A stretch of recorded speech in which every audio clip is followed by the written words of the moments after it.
이진우 전 사령관님, 네. 증인이라고 하겠습니다. 증인께서 오늘 대한민국 군인답게 당당하게 사실 그대로 밝혀주시기를 기대하겠습니다. 증인 이 사건 비상계엄과 관련해서 여러 차례 조사 받으셨죠? 그렇습니다. 그 중에서 2024년 12월 17일과 23일 서울중앙지검에서 조사 받으면서 작성된 조서 2개 제시하겠습니다. 제가 요거에 대해서 좀 미리 말씀을 드리면 제가 지금 저 형사소송 조서, 관련해 네, 예. 조서 제시하고 제가 묻는 질문에 대답해 네. 주십시오. 서울중앙지검에서 12월 17일 진술하신 진술조서, 또 23일 진술하신 2회 진술조서, 두 진술 모두 변호인 참여하에 진술하고 조서 확인한 뒤에 서명 날인하신 사실 있죠? 예, 진술은 했습니다. 근데 제가 드리고 싶은 말씀은 진술하셨죠? 다음 질문하겠습니다. 이 있습니다. 절차에 이 있습니다. 피청구인 대리인 절차에 이 있습니다.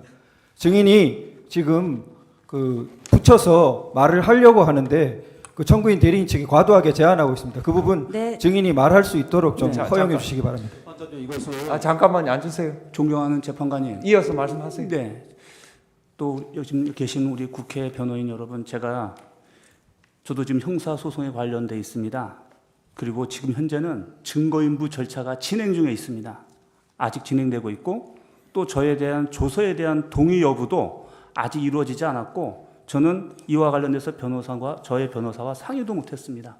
그래서 지금 현재 상의해서 조만간 결정한 예정인데, 지금 제가 형사소송법에 의거해서 공소 제기된 상황에서 오늘 이 자리에서 정말 엄중하고 중요한 상황인 건 제가 알지만 말씀드리는 것이 상당히 제한되는 것을 양해드립니다. 이상입니다. 네, 하십시오.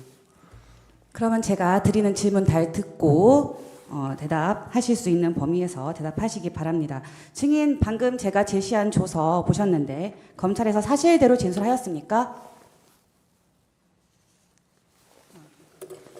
검찰에서 조사 받을 때 사실대로 진술하셨습니까?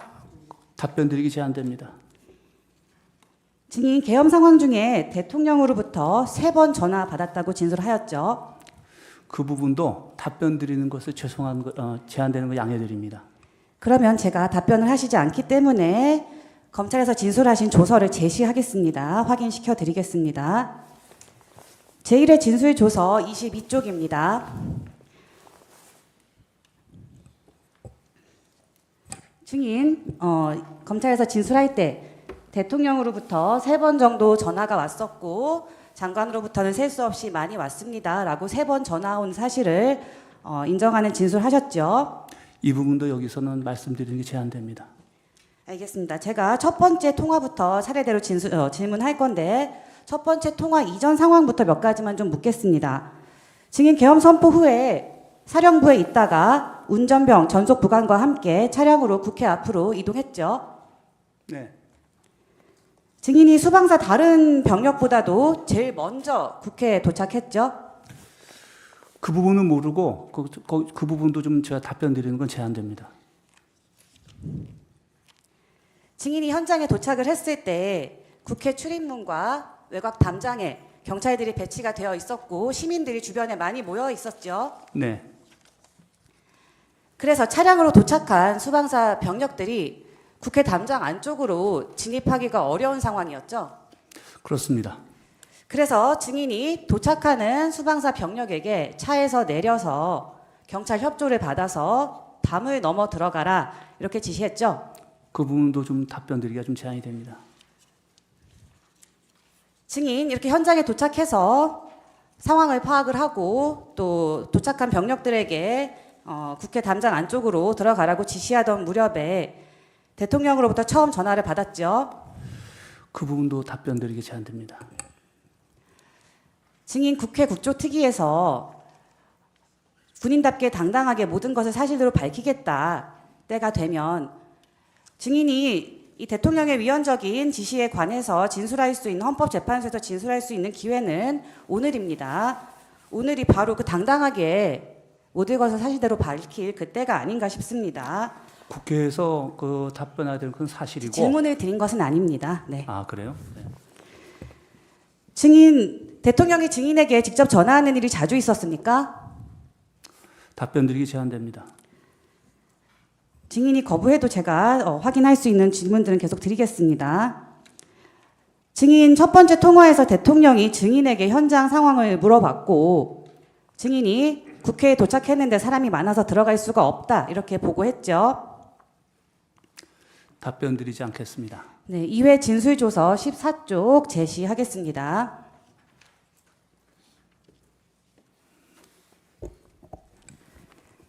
증인 검찰에서 진술할 때 첫 번째 전화에 대해서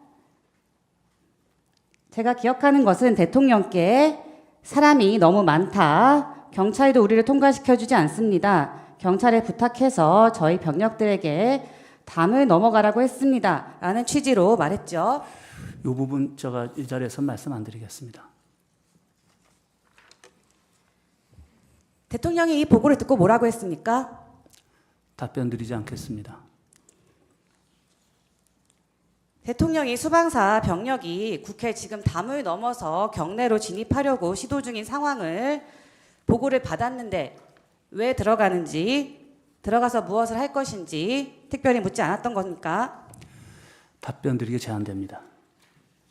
위원장님 죄송하지만 제가 한마디만 말씀드리겠습니다. 아닙니다. 지금 저 증인 취재 승인 조서에 저희 동의 여부 절차를 거치지 않았는데 그 조서를 가지고 묻는 것은 저희가 지금 동의 여부 부동의 여부를 확인하지 그냥 물어보세요. 제시 없이 질문하겠습니다. 첫 번째 통화 이후에도 증인이 대통령으로부터 걸려온 두 번째 전화를 받았죠. 두 번째 전화에서 대통령이 아직도 못 들어갔냐고 물었습니까?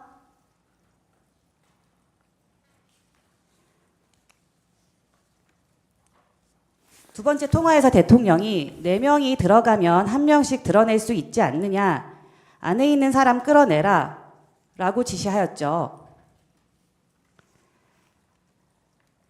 아니 거부한다고 말을 해주세요. 예. 왜냐하면 녹취가 예. 안 되기 때문에.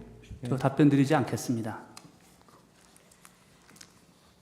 증인 12월 17일 조사 당시에 검찰에서 대통령이 4명이 들어가면 1명씩 드러낼 수 있지 않냐, 안에 있는 사람 끌어내라 라고 하셨다고 진술하신 적 있으시죠? 답변 드리지 않겠습니다. 2회 진술조사 당시, 2회 조사 당시에도 대통령이 4명이 1명씩 들고 나올 수 있지 않냐라는 말을 기억하고 그 말을 듣고 제 마음이 좋지 않았습니다 라고도 진술했죠. 답변 드리지 않겠습니다.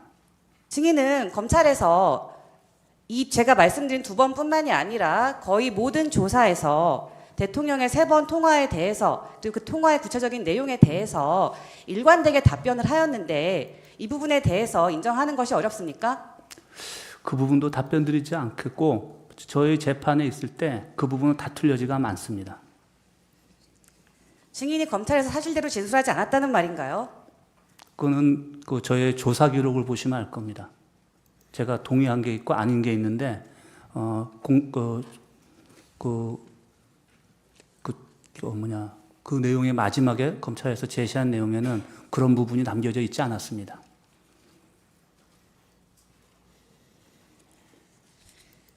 대통령이 지시한 4명이 1명씩 끌어내야 하는 안에 있는 사람이 누구였습니까? 답변 드리기 제한됩니다. 증인 조사 받을 때 제가 당시 국회의원을 끄집어내는 것이었구나 라고 생각했다고 진술했죠. 답변 드리지 않겠습니다. 증인은 대통령의 지시를 들은 다음에 제1경비단장 조성현 대령에게 국회 본청 내부로 진입해서 국회의원들을 외부로 끌어내라 라고 지시했죠. 그 부분도 답변 드리지 않겠습니다. 대통령이 4명이 1명씩 들고 나오라는 말을 하면서 체포라는 단어를 사용하기도 했죠. 답변 드리지 않겠습니다. 세 번째 통화 관련해서 묻겠습니다. 대통령이 이후에 증인에게 한 번 더 전화했죠. 답변 드리기 제한됩니다. 세 번째 통화에서 대통령이 아직도 못 갔냐, 뭐 하고 있냐 라고 질책하면서 문을 부수고 들어가서 끌어내 라고 지시했죠. 답변 드리기 제한됩니다.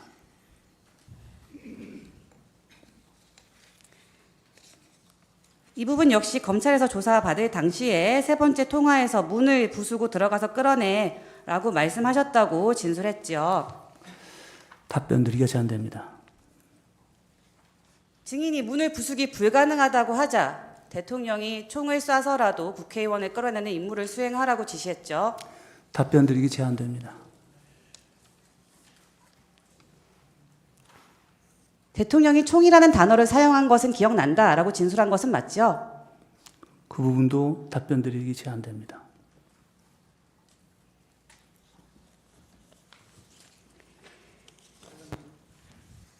절차 이 부분이 하나 있습니다. 네, 지금 현재 진술 조서를 제시하지 않는 것은 진전된 일입니다만 진술 조서 자체의 문구를 그대로 따서 이렇게 질문하고 있기 때문에 사실상 제시하는 효과와 마찬가지 양상을 빚고 있습니다. 그 취지를 가지고 묻는 것은 모르되 진술 조서의 문구 그대로를 축자적으로 제시하는 것은 진술 조서 제시와 효과가 같기 때문에 그 부분에 대해서 이의를 제기하는 것입니다. 그렇게 해주세요. 조서의 내용의 취지를 묻는 방식으로 신문하겠습니다. 아니. 진술 조서를 언급하지 마시고 네. 그냥 물어보시라고요. 알겠습니다. 증인 혹시 피청구인 면전이 아니고 가리개 설치된 상태에서는 좀 더 자유롭게 말씀하실 수 있나요? 전혀 그건 상관없습니다. 네. 저는 군인으로서 제 직책과 또 그 명예심을 가지고 말씀드리고 있는 중입니다.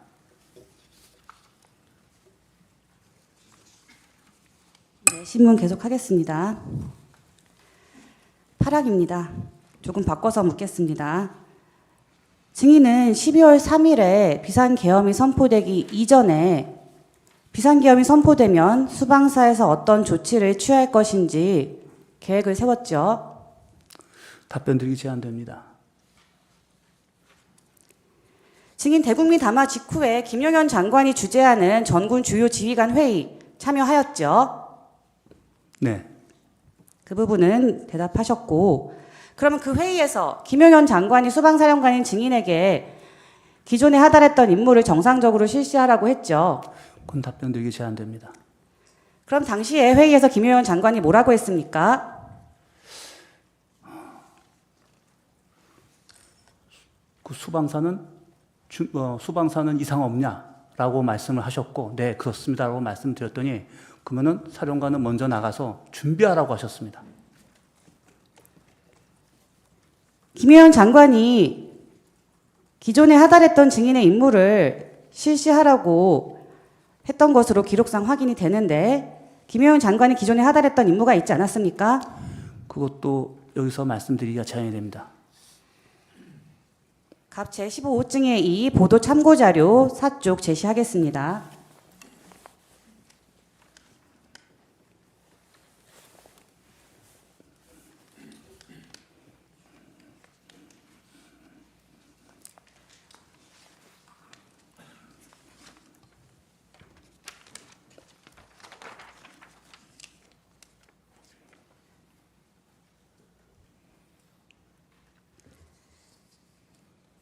증인 비상계엄 선포 전날인 12월 2일에 휴대폰 메모장에 의명 행동화 절차를 구상해 보았습니다. 라고 시작하는 이 메모를 작성한 사실이 있죠.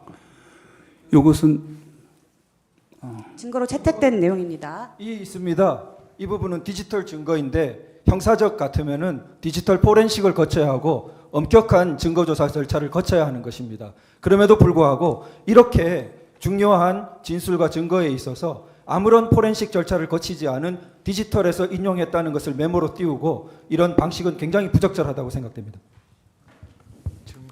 디지털 증거는 국민들의 어떤 신뢰성이 굉장히 높지만 실질적으로 변조라는 게 앉으세요. 굉장히 쉽기 때문에 이 부분은 좀 더 거쳐서 증거 능력 조사를 거쳐서 제시돼야 한다고 생각합니다. 아니 똑같은 말 하지 마시고요.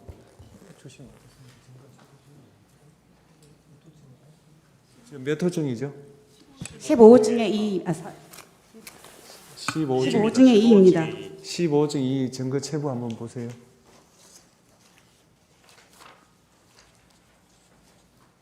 채택됐어요? 예, 물으십시오. 채택됐습니다. 김용현 장관의 지시로 이 메모 작성하셨죠? 요것도 지금은 말씀드리기가 제한이 됩니다. 자세한 것은 저희 재판 때 이것에 대한 정확한 배경은 설명할 겁니다. 오늘 이 자리는 증인의 형사재판이 아니고 피청구인 윤석열 대통령의 탄핵 심판입니다. 증인 국회에서 이 메모 김용현 장관의 지시로 작성하셨다는 거 인정하셨죠?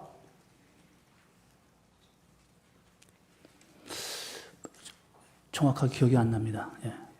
이 메모에 보면 최초 부인님, 이 부인은 VIP 대통령을 의미하는 것으로 볼 수 있는데 최초 부인님 대국민 연설 실시 전파시라는 기재가 있습니다. 대통령의 대국민 담화 상황을 상정하고 이후의 조치사항 정리한 거죠. 여기서는 제가 말씀드리는 게 제한이 되겠습니다. 그 밑에 있는 3번 쪽에 흑복 및 안면 마스크 착용, 칼라 태극기 부착, 야시장비 휴대, 개인 공포탄 개인 불출 이런 내용은 바로 다음 날인 12월 3일에 수방사 병력들의 출동 상황과 일치하지요. 동의하지 않습니다. 어떤 부분에서 동의하지 않습니까? 휴대한 물품이 이렇게 되지 않았더라고요.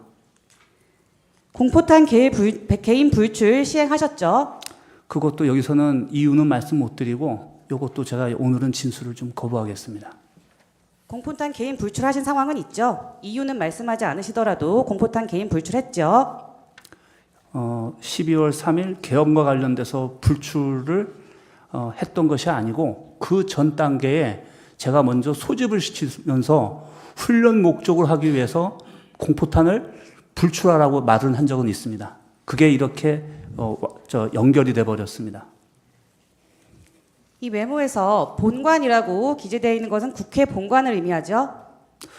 여기서는 좀 말씀드리는 게 제한이 됩니다. 이 메모에서 대테러 대기부대를 선투입해서 본관에 배치하고 후속대 1개 대대 이상 투입하고 이 협력단 국회 협력단을 말하는 거죠? 말씀드리는 것이 좀 제한되겠습니다. 국회 협력단 지원하에 구역을 3일 배치한다. 이 내용도 바로 다음 날인 12월 3일 밤에 증인이 취했거나 취하려던 조치와 동일하지요. 말씀드리는 게 제한됩니다. 이 메모를 보면 이 메모를 12월 2일에 김용현 장관에게 작성한 이후에 보고했죠. 그것은 답변 드리지 않겠습니다. 증인이 평생 군인으로 복무하면서 국가와 국민을 위해서 헌신해 오신 분이시죠.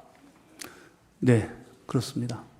증인이 이 자리에서 수사기관에서 진술했던 내용들을 모두 묵비하고 기억나지 않는다거나 말하는 것이 제한된다고 하는 것보다는 보다 떳떳하게 이를 밝히는 것이 국가와 국민에게 진정으로 봉사하고 헌신하는 길 아닙니까? 개인의 안위를 위해서 지금 모든 진술을 거부하시겠습니까? 이의가 하나 있습니다. 지금 그 화상기에 아까 전 메모가 계속 띄워져 있는데 질문도 그 내용 관련이 끝났기 때문에 화상기에서 치워주시는 것을 좀 부탁드립니다. 질문하시죠. 이 메모를 보면 김용현 장관이 증인에게 미리 하달했다고 하는 임무는 대통령의 대국민 담화를 통해서 비상기엄이 선포되면 이 보고 내용처럼 수방사 병력을 국회 본청에 투입해서 국회를 통제하라는 임무 아니었습니까? 이거다니까. 네. 예, 지금 이 질문을 계속 하시는데 사실 12월 2일 날 국방부 장관님께서 저한테 전화를 주셨어요. 오전에 뭐였냐면 서울에서 비상 상황이 벌어지면 수방사는 어떻게 절차가 되고 역할이 뭐냐. 그래서 제가 그거를 한 4, 50분간을 전화로 말씀을 드렸습니다. 오전에. 그런데 장관님께서 또 전화 오셔서 야, 네가 말한 건 통합방위 절차가 다 알겠는데 야, 내가 머리에 다 안 들어오니 좀 정리해서 빨리 보내달라고 하셔가지고 제가 그때 아마 오전에 어딘가 현장 지도하고 전화를 받았습니다. 그래서 차 안에서 쳐서 보내준 내용입니다. 그래서 저는 이게 통합방위 절차에서 제일 중요한 게 국민과 소통, 그 다음에 거기에 따라서는 유관기관들과 절차를 어떻게 진행하느냐, 그 다음에 저희 자체의 통합방위 사태 때 매뉴얼에 맞춰서 제가 생각난 대로 쭉 정리해 본 다음에 빨리 보냈던 겁니다. 텔레그램으로. 그래서 근데 참 안타깝게 이게 12월 3일 날 상황인데 어떻게 보면 제 입장에서는 제가 생각하는 작전 구상에 대한 내용을 정리해 드렸는데 다음 날도 비상계엄이 선포되면서 제가 비상계엄을 이해했을 때는 어떤 정확한 목적이라든가 또 어떤 과업이 없었기 때문에 상황만 인식하고 출동을 했습니다. 그래서 제가 판단한 건 군인으로서 야, 이러면 이 상황이면 내가 통합방위 항상 훈련돼 있던 그 절차대로 하다 보니까 거의 일치된 겁니다. 통합방위 매뉴얼에 비상계엄 선포 시의 매뉴얼이 포함되어 있습니까? 비상사태로 돼 있을 겁니다. 서울에서 발생하는 비상 상황에 대국민 담화를 선포하는 내용이 통합방위 매뉴얼에 포함되어 있습니까? 그 부분은 또 장관님께서 또 말씀을 하시다가 국회라는 부분을 언급하셨어요. 그렇기 때문에 제가 국회와 관련된다면 그렇다면은 그거는 이거는 저희가 통합방위 문제가 아니라 국가 차원에서 모든 게 공론화되는 상황이 될 것이라고 저는 생각을 하고 이런 내용들을 정리했었습니다. 그러면 김용현 장관이 국회에서 발생하는 비상 상황을 특정해서 매뉴얼을 작성하라고 지시한 것이네요. 작성하라고 지시한 게 아니라 저한테 상황을 저희가 절차가 어떻게 되는지 물어보셨고 저는 그거에 대한 답변을 하면서 저는 이렇게 해야 될 것입니다라고 제가 정리해서 보내드린 거였어요. 갑 15호증의 2의 3쪽 제시하겠습니다.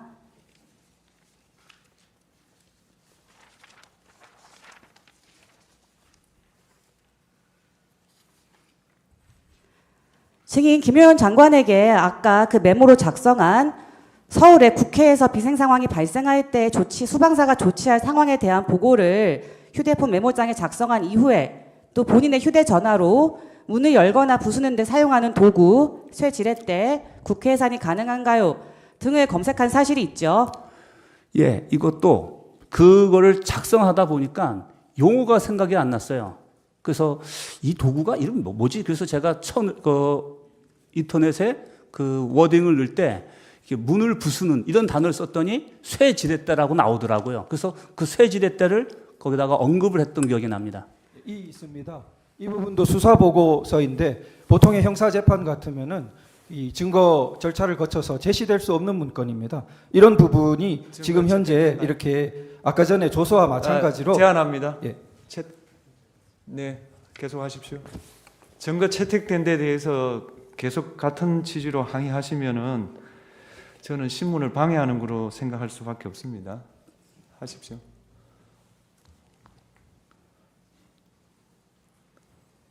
증인은 김용현 장관으로부터 국회를 염두에 둔 수방사의 조치 상황을 작성하라는 지시를 받자 그 과정에서 문을 열거나 부수는 상황이 있을 것을 예정해서 이런 것들을 검색한 것이 아닌가요?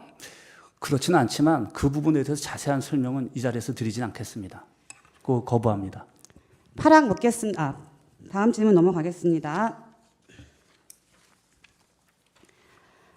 증인은 국회가 계엄 해제 요구 의결을 한 뒤에도 대통령으로부터 한 차례 더 전화를 받은 사실이 있죠. 여기서 답변 드리지 않겠습니다. 증인 부관이 얘기하기로는 계엄 해제 요구 의결이 된 다음에 대통령이 증인에게 한 차례 더 전화를 걸었고 그때 뭐 190명 들어왔는지 확인도 안 되고 해제됐다 하더라도 내가 2번, 3번 계엄령 선포하면 되니까 계속 진행하라는 취지로 지시했다라고 진술하였는데 그런 통화를 한 기억이 있지 않나요?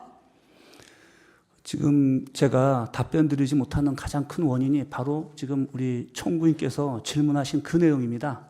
왜냐하면 제가 기억하는 것과 또 제3자가 하는 얘기가 저의 기억이 없는 게 되게 많습니다. 그래서 제가 답변을 못 드리는 거고 지금 저희 공소장에 나와 있는 내용은 저의 내용이 대부분이 아니라는 것을 말씀드립니다. 이상입니다.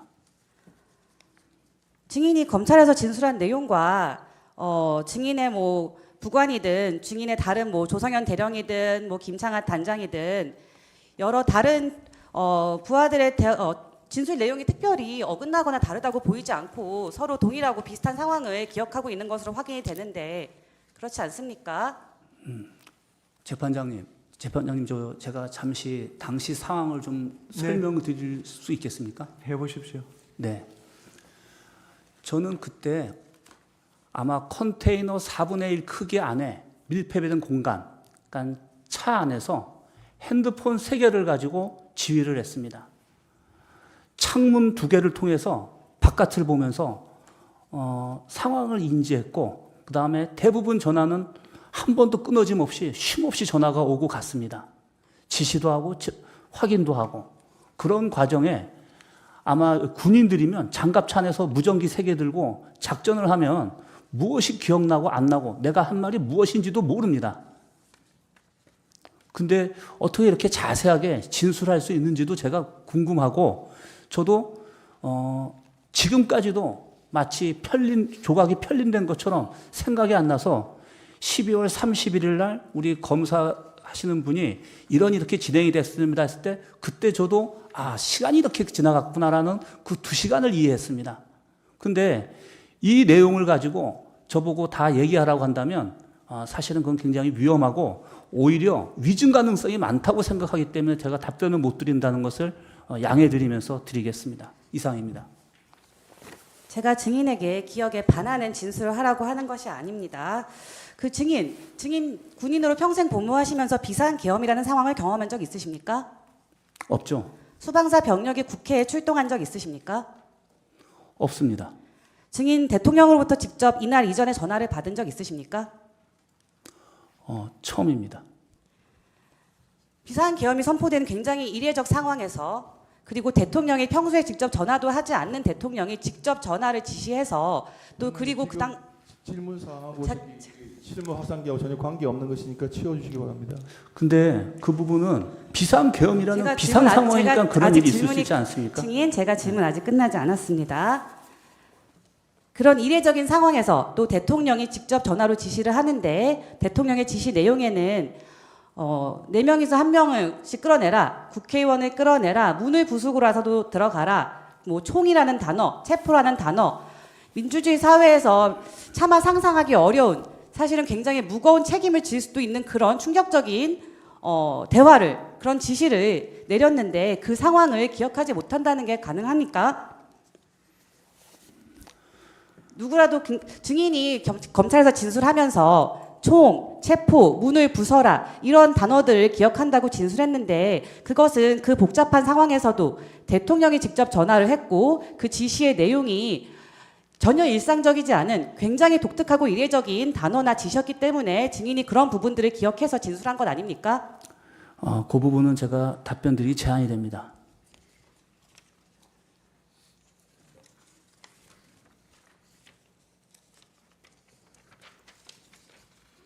(14만) 가항까지 생략하겠습니다. 증인 대통령이 비상계엄을 선포하기 전이나 또 계엄 중에 대통령이나 김용현 장관이 증인에게 이 사건 계엄이 짧게 끝날 것이라거나 경고성 계엄이니까 국회가 계엄 해제 요구를 의결하면 뭐 바로 철수하고 임무가 종료될 거다라는 이야기를 한 적이 있나요? 답변드리지 않겠습니다.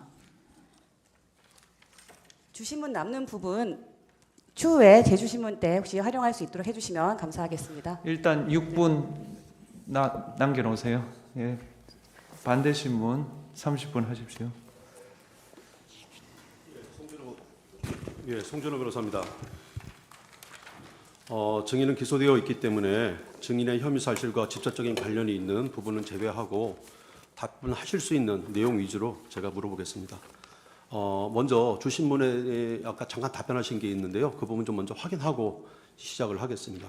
아까 검찰에서 진술하신 부분에 대해서 진술한 부분이 기재되지 않아서 이의를 제기했지만 기재되지 않았다라고 진술을 하셨는데요. 방금 말씀하신 게 맞죠? 그 부분도 답변드리지 않겠습니다. 예, 알겠습니다. 증인은 계엄 당시에 수방사령관이었죠? 네, 증인은 계엄 선포 시에 상관인 국방부 장관의 지시에 따라 국회에 병력을 투입시킨 것이죠. 그렇습니다. 증인의 병력 투입 지시는 계엄법에 따른 적법한 지시였죠. 이 부분은 좀 제가 재판관님, 이 부분은 좀 제가 하세요. 설명하세요. 네.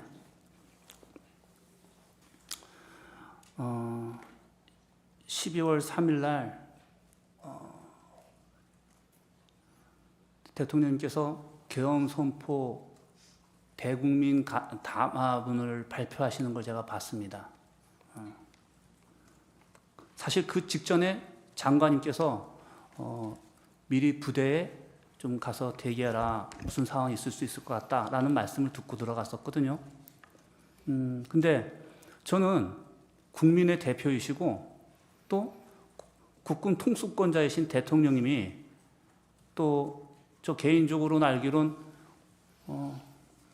검찰총장님까지 하셔서 법에 대해서는 누구보다도 아마 전문가 아니신가라는 생각도 하는데 국민을 상대로 또 전 세계, 전 국민에게 방송을 통해서 그것을 이렇게 얘기를 하시는데 그게 위법이다, 위헌이다라는 생각을 하등에 할 여지가 없었습니다. 그리고 지금도 그 부분에 대해서는 전 적법했다고 생각을 하고 그 다음에 장관이 저에게 즉시 국회로 가라고 했을 때 그거는 작전 지시로 이해했습니다. 이게 뭐냐면 군인 관점에서 봤을 때 대통령님이 국민 담화를 한다는 것은 전략 지침입니다. 구체적이지 않고 모호하지만 군인들한테는 상황 인식을 시키는 굉장히 중요한 요소입니다. 거기서 다 기억은 안 나는데 대통령님께서 탄핵 얘기를 하시면서 사법 기능이 정상화가 안 되고 또 행정 기능이 정상되지 않는 그런 상황을 얘기하셨는데 저는 제가 통합방위해서 비상사태와 관련돼선 서울에서 임무 수행하다 보니까 5개 법령에 대해서 알고 있습니다.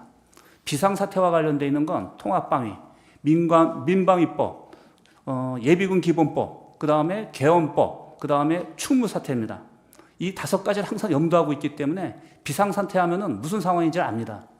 근데 거기서 그 언급하셨을 때 계엄령에 이런 문구가 있는 게 알고 있었어요. 어떤 여러 가지 교란적인 이유로 그 행정과 사법 기능이 어떤 정상적으로 되지 않았을 때 그것을 회복하기 위해서도 계엄령이 선포되는 조건이다라는 걸 제가 알고 있었거든요. 그래서 위법은 아니면서 이게 상황이 그렇게 가고 있는 거구나라는 이해를 했습니다. 그리고 지금 저한테 질문 주셨는데 예. 김용현 장관이 국회로 출동 지시를 하셨을 때 그거는 제가 추후에 다시 여쭤보겠습니다. 예, 있습니다. 여기까지가 제가 예. 이해했던 상황입니다. 알겠습니다. 예.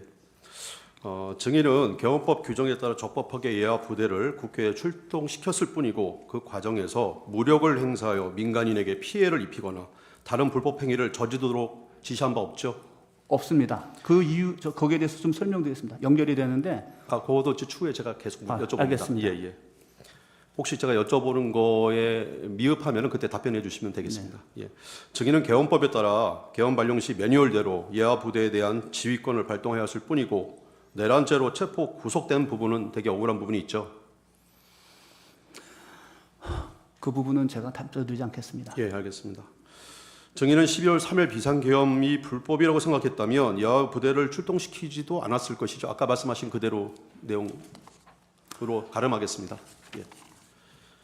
7번 사항 질문하겠습니다. 증인은 수사기관 조사에서 누차 너무 많은 전화를 받아서 누가 무슨 말을 했는지 헷갈린다는 취지의 진술을 자주 해왔습니다. 증인은 전속보관에게도 기억이 하나도 나지 않는다라고 말한 바 있으시죠? 사실 전혀 기억나지 않아서 12월 5일인가 6일 날 예. 부관한테 물어봤습니다. 어떤 얘기를 있었냐?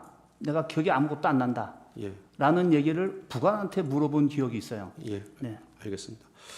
증인은 수사를 받으면서 기억이 잘 나지 않는데 수사기관에서는 다른 사람들은 이렇게 말했다라고 하면서 유도신문을 하였고 그 다른 사람들의 기억에 따라 증인 스스로 자기의 진술을 이렇게 맞춘 경우도 있었죠.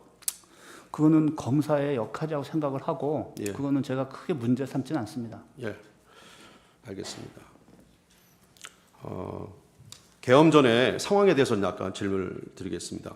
2024년도에 대통령, 국방부 장관, 경호처장, 그다음에 방첩사령관, 수반사령관이었던 증인 등이 몇 차례 모이는 자리가 있었죠. 네. 몇 차례 모이게 된 것은 증인을 포함한 참석 지휘관들이 수도권 방위와 대통령 경호 등에 대해서 협조 부대들이라 함께하는 경우가 있었던 것이죠. 저는 그렇게 생각하는데 또 이 부분에서는 제가 더 진술하고 싶지 예, 않습니다. 알겠습니다. 예. 민주당 의원은 국회 국방위에서 야전에 근무하는 지휘관들은 대통령과 식사 한번 못 하는데 증인, 방첩사령관 등은 자주 한다. 이것은 불공평한 것이고 증인을 포함한 몇몇 지휘관들이 대통령 또는 장관에게 편애를 받는다. 아니면 미리 계엄을 모의한 것이다. 라는 주장을 하였는데요. 이는 전혀 사실이 아니고 선동하는 것이죠. 사실이 아니면서도 그 모임이 있는 것에 대해서는 저도 굉장히 불편한 건 사실입니다. 왜냐하면은 많은 장군들이 있는데 그것은 공평하지 않다라고 생각은 했습니다. 예, 알겠습니다. 이 자리에 계엄사령관 박한수는 참석한 사실이 없죠. 네? 예, 그 자리 모임 자리에 참모총장 박한수는 참석한 사실이 없죠. 네. 비상계엄 발령 시에 당일 상황에 대해서 좀 질문드리겠습니다. 증인은 12월 3일 오전에는 당일 이제 계엄이 발생한 그날입니다. 오전에 일상적인 회의와 현장 지도를 하였고 오후에는 병원 진료도 하였고 또 이발도 하셨고 저녁에는 수방사 예하 5개의 사단장, 여단장 및 그 배우자들과 함께 매년 열리는 저녁 식사 자리를 가진 후에 8시 30분까지 그분 사람들과 차단까지 하였죠. 네. 그리고 귀가하셨죠. 그 저희 공간에서 제가 예, 공간에서 하셨습니까? 2차까지 하면서 예. 사진까지 찍어주고 보냈습니다. 예, 그러다 보니까 마지막 모습은 제가 관사에서 설거지하는 상황이었습니다. 예, 알겠습니다. 그 퇴근해서 관사에 있는데 9시 50분경에 김영경 국방부 장관으로부터 전화가 와서 부대에서 대기해라. 잠시 후 TV로 대통령 담화문을 시청하라는 지시를 받은 사실은 있으시죠? 그냥 부대로 들어가서 대기하라고 하셨지 아, 담화 얘기나 대통령 담화 얘기는 안 하셨습니다. 예, 알겠습니다. 증인은 계엄을 선포한다는 사실을 대통령 TV 담화로 처음 알게 된 것이죠. 네, 제가 무슨 상황인지 몰라서 통상 YTN에 예. 보면 무슨 상황이 있으면 먼저 TV가 먼저 나옵니다. 예. 그래서 YTN을 틀어보라고 하는 상황에서 곧 이어서 나왔던 것 예, 같습니다. 알겠습니다. 계엄 당일 증인의 행적을 보면은 예하대 지휘관들 및 그 배우자들이라 동반 부부 모임까지 하고 한 것을 보면은 대통령의 계엄 선포를 미리 알지 못한 것이 명백한 것으로 보입니다. 맞죠? 그 부분은 말씀드리기가 왜냐하면 알겠습니다. 다 연관이 돼 버립니다. 네. 예, 알겠습니다. 자, 증인은 2024년 12월 6일 계엄 이틀 후에 김병주 국회의원이 운영하는 김병주 TV에 출연한 바 있죠. 그렇습니다. 예, 김병주 국회의원이 먼저 인터뷰하자고 한 것인가요? 그것보다는 예, 저희 부하들이 예. 그 전에 아마 특전사령관이 아침에 그 부분에서 얘기하셨는데 제가 반대를 했습니다. 예, 왜냐하면은 군인으로서 기본적으로 상관의 승인을 받아야 된다. 예. 근데 나중에는 우리 저 특전사령관님께서 부하들에게 굉장히 미안해서 예. 내가 꼭 이거 얘기해야 된다 하시면서 본인은 알아서 하시겠다 하더라고요. 근데 그게 나왔습니다. 그걸 보고 저희 부하들이 우리 수방사 그때 들어갔던 부대 우리 부하들의 입장에서 지휘관으로서 책임감을 가지고 해명해 줘야 되지 않느냐. 그래서 제 옆에 있는 주요 우리 참모들이 사실 이렇지만 꼭 오늘밖에 기회가 없을 것 같습니다. 꼭 예. 저 사령관님께서 책임지시고 하셔야 됩니다 해서 그때 동의했습니다. 12번을 생략하겠습니다. 증인은 김명주에게 인터뷰하기 전에 사전에 어떤 뭐 질의사항이라든지 답변할 내용 그런 건 상의한 사실이 없죠? 전혀 없습니다. 예, 알겠습니다. 120호 중에 10 동영상 좀 재상해 주십시오.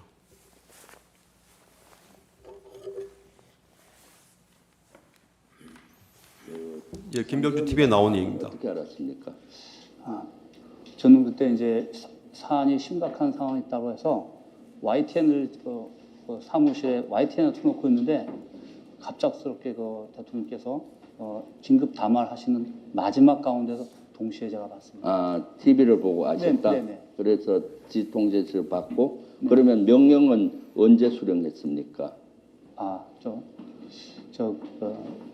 주요 지휘관 회의 BTC 시작을 그렇죠. 했는데 그렇게 하면 주요 지휘관 화상 회의를 먼저 시작했잖아요. 거기서 임무를 준 모양이죠. 아닙니다. 장관. 그 긴급한 상황에서 수방사령관은 먼저 네. 자리를 떠서 출동을 해라 네. 하셔서 제가 나오는데 어디로 출동하라고 지시. 거기서는 말씀하시고 네. 별도 임무가 있다 이렇게 하셔서 나왔는데 이제 다시 폰으로 연락이 오셔서 국회로 가라고 이렇게 하셨습니다. 국회로. 네. 그럼 특임단을 보내라고 임무를 줬습니까? 그런 특임대. 구체적인 건 아시고 네. 국회로만 가셨는데 네. 저희는 수방사가 서울에 있는 국가 중요 시설들을 담당하고 있기 때문에 국회도 국가 중요 시설입니다. 네. 그래서 사실은 그때 운영할 수 있는 부대는 항상 비상대기하고 있는 우리 이번에 있는 3호 특임 부대였습니다. 특임부대에게 임무를 줬다고 예. 하셨죠. 그럼 보내면서 임무를 준 것은 뭡니까? 보내면서 임무 준 거는 딴 거 없었고 네. 너무 시간이 없었기 때문에 그때 일경비단장 또 우리 참모장 저가 이 상황에서 가서 무엇을 해야 되는가 했을 때 제일 중요한 것은 그 서울 시민의 안전, 네. 다치는 거라든가 무슨 일 있으면 안 되고 그 다음에 우리 출동한 장병들이 다쳐서는 안 된다. 그래서 그러기 위해서는 우리 장병들 서로 챙겨가지고 안전하게 해라. 그러면서 참모장이 저한테 건의했습니다. 그러면은 이 장비 중에 총기라든가 이런 것들은 휴대하지 않는 게 좋겠습니다. 라고 네. 얘기해서 타당하다 제가 얘기를 하고 그렇게 준비를 시켰습니다. 예. 아까 지금까지 쭉 말씀하신 내용 그대로 아마 인터뷰를 하신 것 같습니다. 증인은 대통령 계엄 선포 후에 국방부 장관 주관 화상회의에 참석했고 장관이 증인에게 나가서 출동 준비하라고만 했죠. 네. 예. 직후 장관이 전화로 증인에게 국회로 가라라고만 했죠. 국회로 즉시 출동하라고만. 예, 출동하라. 예. 국회로 가라는 말 위에는 구체적으로 국회 어디로 가서 어떤 임무를 수행해라 이런 지시는 없었죠. 네. 수방사는 비상 상황에서 서울의 국가 중요시설 72곳을 방해하는 것이 기본 임무고 국회도 그 중에 하나였죠. 네. 2004년도 한 해만도 50군데 중요시설에 대한 훈련을 실시하였죠. 예, 제가 부임해서 예. 제일 많이 예전 전 사령관님들한테 조언을 들은 것이 예. 지난 10년간 서울에서 통합방위 훈련을 유관기관과 한 적이 없다. 군인들만 했다. 그래서 너는 수방사령관 할 때 책임지고 유관기관과 함께 모든 국가 중요시설에 대한 훈련을 해서 이것이 일상화되게 해라. 그런 어떤 굉장히 중요한 조언을 들었습니다. 그래서 저도 그게 목표여서 그렇게 쭉 해왔습니다. 예. 당연히 훈련할 때는 총을 메고 하는 거죠. 기본 복장 갖추고. 그렇습니다. 예. 공경합동 통합방위 훈련 매뉴얼이나 2004년, 2024년도 50곳 했던 통합방위 훈련에 따르면은 수방사 임무는 시설 중에서도 가장 중요한 건물의 외곽방위, 경계를 담당하는 것이 임무죠. 병력들이 없기 때문에 예.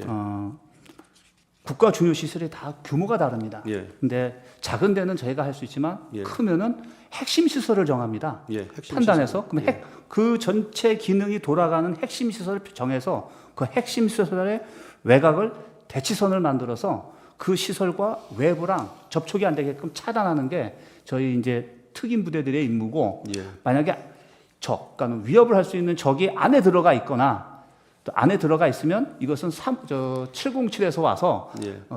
진입하게 돼 있습니다. 예. 그 저희가 상황을 평가해서 알려주고 유도하는 게 저희의 임무였습니다. 예. 알겠습니다.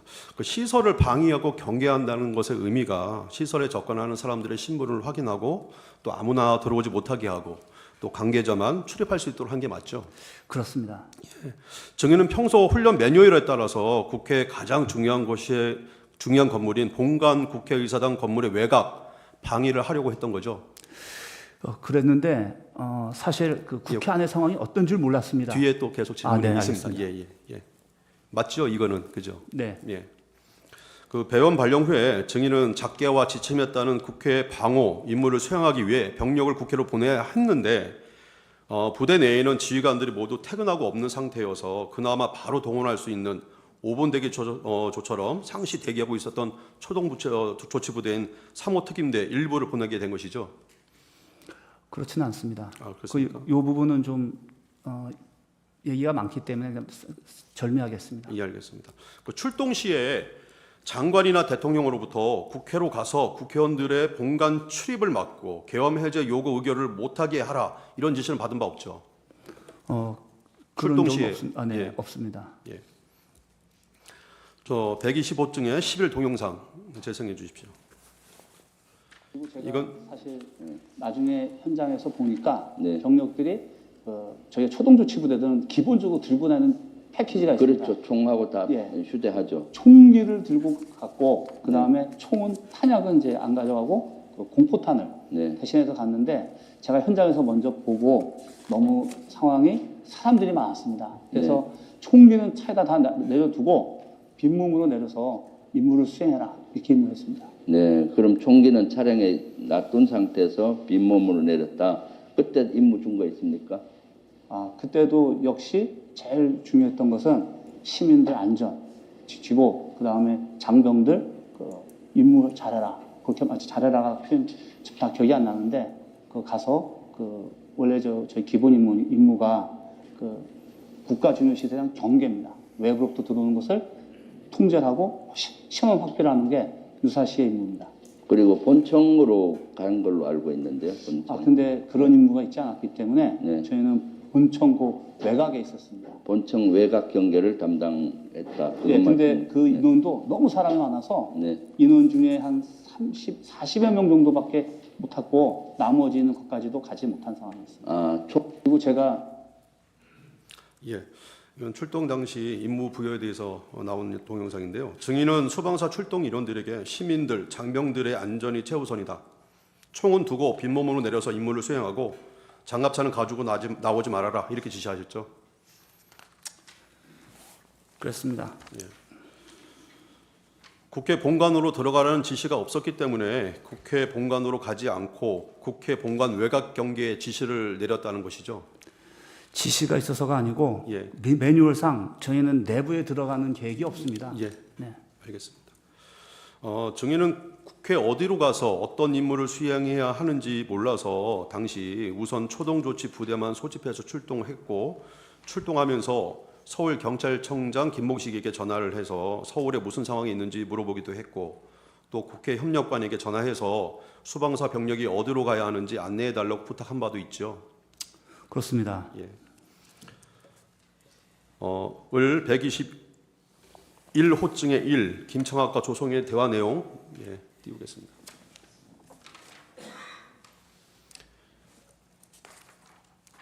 이것은 계엄 당시에 1경비 여단장 조성영과 군사 경찰단장 김창학이 대화를 나눈 것을 녹취한 것입니다. 여기에 보면 녹취 시간이 당일 23시 51분 10초 때 녹취가 된 겁니다.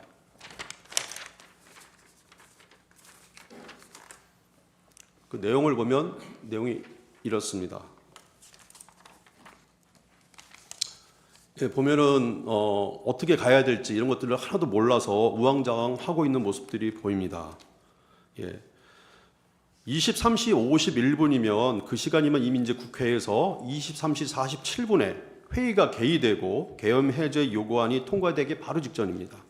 이 대화를 살펴보면은 그때까지도 증인이나 그리고 증인으로부터 직접 지시를 받는 조성현, 김창학 모두 국회로 가서 뭘 해야 하는지 임무조차 모르고 있었던 것으로 보이는데 어떻게 생각하시나요? 그 부분은 전술제대 지휘관인 저의 책임입니다. 상황 평가를 해서 과업을 줬어야 되는데 그렇게 하지 못했기 때문에 부하들이 많이 힘들어했습니다. 알겠습니다. 국회 질문서에 나와 있는 국회 정경사진 잠깐 제시하겠습니다. 병력 이동에 대해서 잠깐 여쭤보겠습니다. 증인의 지시에 의해서 35 특임대 3지역대대가 출동하게 되었는데요. 출발 시간이 증인의 공소장에 나와 있는 거 보면은 23시 10분이었습니다. 그때 출발한 사람은 16명 뿐이었습니다. 맞죠? 저는 실제 인원이 어떻게 왔는지를 모릅니다. 시간은 기억 다 안 나시는군요. 네.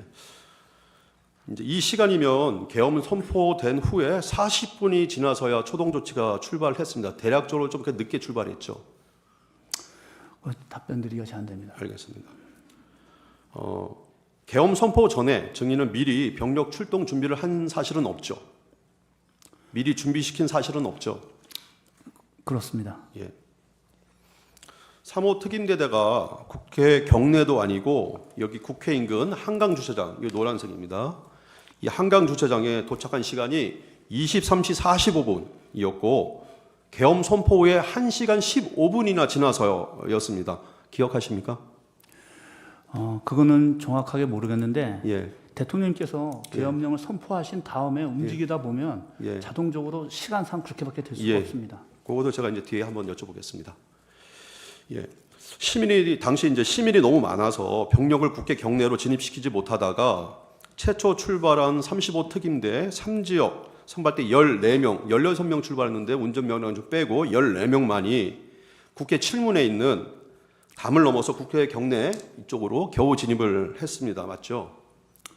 답변 드리기 제한됩니다. 예. 그 증인의 공소장 기재에 따르면 그 시간이 12월 4일 00시 24분, 즉 계엄 선포 후 2시간이나 지나서였습니다. 기억나십니까? 답변 드리지 않겠습니다. 예.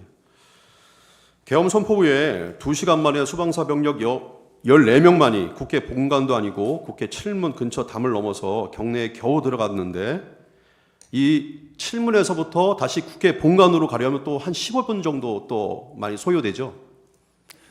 답변 드리지 않겠습니다. 예. 모르겠습니다. 예, 알겠습니다. 증인도 임무를 수행하면서 TV 같은 현장 중계를 봤나요? 보지 못했고 보지 저희 못했습니까? 부관이 스마트폰으로 혼자 보고 있는데 저는 예. 전화가 너무 많아서 볼 확인을 수가 못했나? 없었습니다. 예. 네. 17-8번은 생략하겠습니다.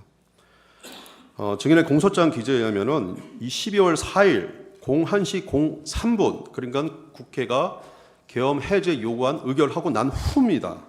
35 특임대 후속부대 23명이 마찬가지로 똑같이 이 칠문을 넘어서 국회 경내로 진입했는데 그 시간 기억하십니까?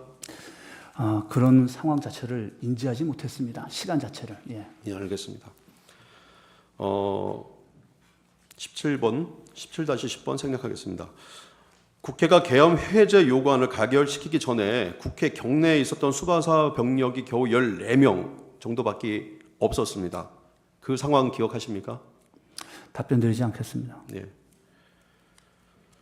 국회 출동 지시 후에 국회 근처 이 주차장까지 도착하는 시간이 아까 1시간 15분 정도 출동 시간 걸렸는데요. 아까 말씀하셨듯이 이 시간은 뭐 현재 늦은 시간도 아니고 통상적으로 걸리는 시간이죠. 정확히 모르겠습니다. 예. 18번 생략하겠습니다. 예, 125 중에 12 동영상 재생해 주십시오.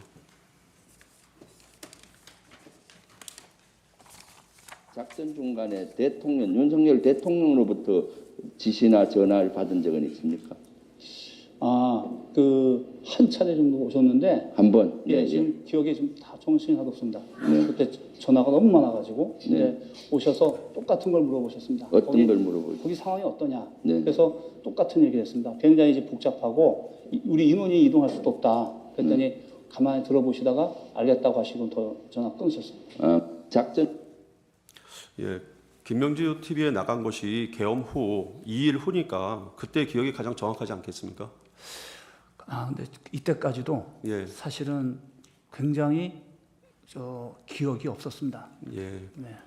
기억이 다소 불분명했을 상황이군요. 그리고 누구하고 접촉되지 않은 상태이기 때문에 물어보지를 못했고 예, 그냥 상황일지, 그러니까 예. 지통실의 상황일지를 받아서 시간이 어떻게 됐구나만 알고 예, 그때 비로소 병력이 어떻게 투입되고 어떻게 됐는지를 그때 저도 상황을 이해했었습니다. 예, 알겠습니다. 그 당시 증인은 대통령으로부터 1회 전화를 받았고 아까 동영상 나와 있듯이 어떤 상황이냐라고 대통령이 물었고 증인이 국회 앞에 도착했는데 무척 복잡해서 인원이 이동할 수가 없다라고 말했더니 이에 대통령이 가만히 듣고 있다가 알았다라고 전화를 끊었다고 하는데 이거는 맞나요? 기억나나요? 네, 그것은 맞습니다. 예. 증인은 대통령에게 사람이 너무 많아서 혼잡합니다. 들어가려고 해도 어느 문으로 들어가야 될지 모르겠습니다라고 말씀하신 건 기억나나요 혹시? 그래서 답변드리기 제한됩니다. 예, 알겠습니다. 그랬더니 대통령이 증인에게 국회 정문에서 의원회관 쪽으로 쭉 가다 보면 경찰이 신분증 확인하고 국회 관계자들을 들여보내주고 있을 거다. 거기로 가서 경찰에게 얘기하면 들어갈 수 있다라고 말했다고 하시는데요. 혹시 기억나시나요? 답변 드리지 않겠습니다. 예. 증인은 방금 본 영상에서도 막 헷갈린다고 아까 말한 게 나오는데요. 검찰 조사에서 계엄 당시 장관으로부터 수십 번 전화가 오고 또 그 밖에도 서울청장, 국회 협력관, 예하부대 지휘관들과 셀 수 없이 많은 전화 통화를 해서 정신이 없었고 또 누구와 몇 번 무슨 내용으로 통화했는지 기억이 잘 안 난다는 취지로 진술을 한 적이 있는데 맞죠? 답변 드리지 않겠습니다. 예.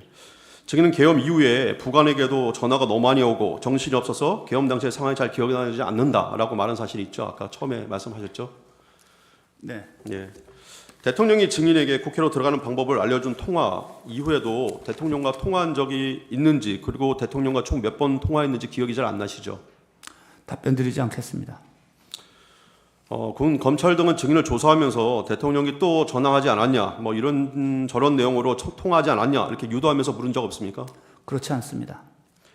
이 증인은 처음에는 기억이 나지 않는다고 진술하였으나 검찰이 계속 반복해서 물어서 검찰이 질문한 것에 맞는 그런 부합하는 듯한 진술을 한 적도 없나요? 그거는 검찰의 역할이라고 생각을 하고 답변 드리지는 않겠습니다. 예. 대통령이 전화해서 190명이 들어왔다는 건 확인도 안 된다. 총을 쏴서 문을 부수고 들어가라. 계엄이 해제돼도 2번, 3번 계엄령 선포하면 된다. 이렇게 말했다는데 이건 기억이 없다고 진술을 하셨는데요. 맞죠? 답변 드리지 않고 예. 이 부분이 저의 재판에서 다툼의 여지가 있는 부분입니다. 예, 알겠습니다. 당시 수방사 병력은 공포탄뿐만 아니라 총기도 소지하지 않았지 않습니까? 그건 나중에 혹시 저한테 시간을 주시면 예. 전체적으로 어떻게 작전을 그려나가는 건지 그걸 한번 설명하면서 답변 드리겠습니다. 예, 맨 마지막에 말씀드리겠습니다. 제 기회를 드리겠습니다. 120호 중에 13 동영상 재생해 주십시오. 그거는 상급부대에서는 혹시 보고했다든가 지시받은 건 있습니까? 철수에 관계된 거는? 근데 얼마 안 돼서 위에서도 연락이 와서 철수를 승인한 걸로 그렇게 왔기 때문에 제가 보고 드렸다기보다는 임무를 받은 것 같습니다. 그럼 제가 사항계통으로 철수하라고 네네. 했습니까? 사령관님인 장관이나 계엄사령관한테 전화를 받은 건 아니고요. 네, 직접 받지는 않았습니다. 네, 그건 예, 국회 계엄 해제 요구안이 의결된 후에 대통령이 국방부 장관과 계엄사령관을 불러서 병력을 철수하라고 지시를 했고요. 그 지시가 상황계통으로 내려왔다고 하는데 수방사 병력은 상황계통으로 지시도 받은 적이 있죠. 그 부분은 제가 비하폰을 받았기 때문에 사실입니다. 예. 증인은 계엄 당시 대통령 국방부 장관으로부터 누군가를 체포하라는 지시를 받은 사실이 있습니까? 없고 그 다음에 그것은 더 이상 답변 드리지 않겠습니다. 예, 알겠습니다.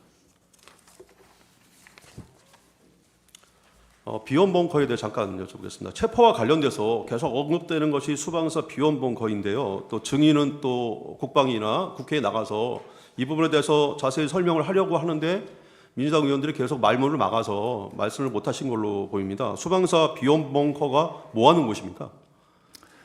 모두 다 아시지만 예. 국가 중요 시설이고 전쟁 지도부가 들어간 곳, 군사 지휘부가 들어가는 곳입니다. 그래서 언급하는 것 자체가 상당히 보안입니다. 예, 그렇죠. 제가 제일 안타까운 게 예. 국회에서든 어디서든 이런 얘기들을 언급 안 했으면 좋겠습니다. 예, 예. 이상입니다. 예, 알겠습니다. 국방부장은 본 법정에서 누군가를 체포해서 구금하기 위해서는 방마다 화장실 등의 구금을 위한 시설들이 갖추어져 있어야 하는데 수방사 비원 벙커는 그런 시설들이 전혀 갖추어지지 않아 누군가를 체포해서 수용할 수 있는 곳은 아니다라고 얘기를 했는데 맞나요? 답변 드리지 않고 다만 거기에는 평시에도 일개대대 병력들이 상주하고 있습니다. 예. 전략사뿐만 아니라 여러 부대들이 들어가 있기 때문에 불가능합니다. 예, 자세한 내용은 답변하지 않으셔도 됩니다. 예. 아까 그 전반적인 작전에 대해서 말씀을 하고 싶다고 하시는데요. 시간 저희가 1분 55초 정도 시간이 있으니까 거기에 대한 답변 좀 부탁드리겠습니다. 네.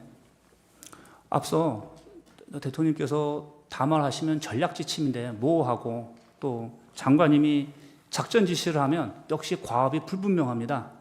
근데 그게 군인들의 역할입니다. 자유민주주의 국가의 문민 통제 체제에서는 민간이 군을 알 수가 없기 때문에 두리뭉실 얘기하고 항상 군인들은 그 대비를 해야 됩니다. 계획이 없었습니다. 그러면 어떻게 해야 되냐면 그때 현장에 가서 전략 지침을 이해해서 나름 평가를 해서 명령을 주려면 구체적으로 주지 못하더라도 국제법과 국내법에 위반되지 않는 부분부터 해석합니다. 그게 통상 우리 교리상에 제약사항, 금지사항이 있고 최종 상태라는 게 있습니다. 제가 상황 벌어지자마자 부하들과 얘기하면서 최종 상태를 얘기한 게 그거였습니다. 과업이 불분명 상태에서 혼란할 수 있으니까 각자와 맨 위와 맨 아래가 같은 선상에서 생각할 수 있는 방향이 있어야 되는데 그것이 세 가지였습니다. 곧바로 한 10분 내에 얘기했던 것 같은데 국가 중요시설이 보호돼야 되고 국민은 안전해야 되고 또 시민이 안전해야 되고 그다음에 우리 장병들이 다치면 안 된다. 이걸 가지고 시작하자라고 그런 상태에서 제가 제일 먼저 가게 됐던 건 사령관은 가장 결정적인 장소, 상황에 결심할 때가 어딘가를 봐야 되는데 제가 판단했을 때는 국회였고 다 모르기 때문에 그다음에 저희도 그 많은 훈련했지만 국회에 들어가서 훈련이라든가 정찰을 해본 적이 없었습니다. 그래서 내가 직접 가겠다고 먼저 가겠다고 말했던 거고 가서 보니까 앞서 설명하신 것처럼 정말 시민들이 너무 많았고 상황이 너무 달랐습니다. 그래서 제가 평가를 한 다음에 했던 금지사항 그게 두 가지였는데 장갑차 들어오지 마라, 장갑차 출동하지 마라, 그 다음에 모든 장병들은 총을 차에다 내려놓고 국회로 이동해라. 이 지시를 한 겁니다. 그러니까 이게 막 상황은 되게 복잡했지만 군인들은 단순하게 해석해버려야 됩니다. 그래야만 임무가 되고 부하들이 불필요하게 시민이라든가 전우들을 다치게 하지 않거든요. 그래서 제가 해준 역할은 거기까지였고 그 다음에 현장에 도착하게 되면 분명히 전술제대 지휘관들이 저한테 자기들이 상황평가에서 이렇습니다 라고 얘기하면 제가 그때부터 과업을 줄 수 있었는데 계엄이 해제가 2시간 만에 끝나다 보니까 도착도 못하고 끝나버렸습니다. 그래서 결론적으로는 제가 우리 부하들에게 작전 구상에 의한 하나의 과업들을 주지 못하고 끝나게 돼버린 겁니다. 이상입니다. 네. 제 주신 분 15분 하십시오.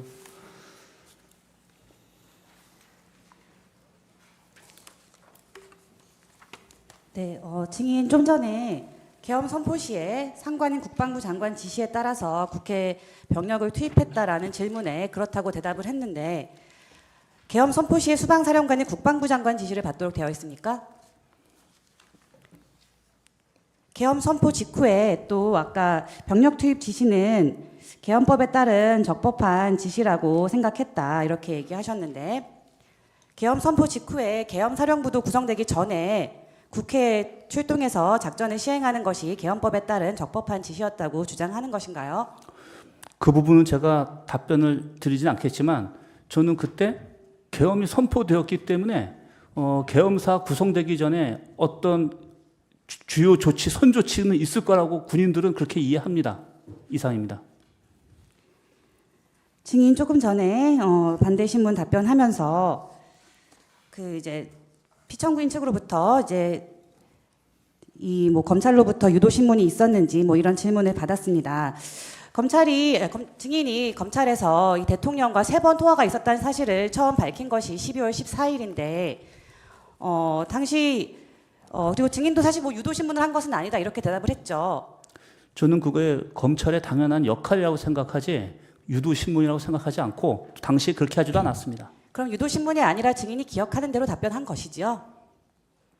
저는 기억나는 데만 얘기했고 다만 공소장에 올라있는 내용이 제가 기억이 나는 부분만 얘기한 게 아니라 완전히 전부 다 얘기했기 때문에 그거에 다툼이 있을 거란 얘기를 한 겁니다. 그럼 증인이 다툼이 있다고 생각하는 부분은 4번째 통화가 중심이고 아까 첫 번째 통화는 인정하셨고 2번째와 3번째 통화가 있었던 사실까지는 다툼이 없으십니까? 그 답변 드리지 않겠습니다. 그 증인이 2번째 통화, 3번째 통화와 한 내용과 관련해서 부관의 진술이 있고 또 증인이 2번째 통화를 한 다음에 2번째 통화에서 받은 대통령의 지시를 조성현 대령에게 지시했다는 내용을 인정하는 조성현 대령의 진술도 있고 이렇게 관련된 뭐 증인의 뭐 부관이나 지휘관들의 진술이 있는데 이런 부분까지 다투실 예정입니까? 말씀드리지 않겠습니다.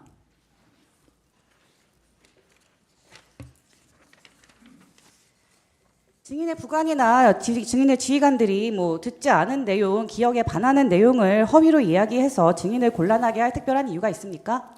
저는 저희 부하들을 믿고 절대 그러지 않을 부하들이라고 확신합니다.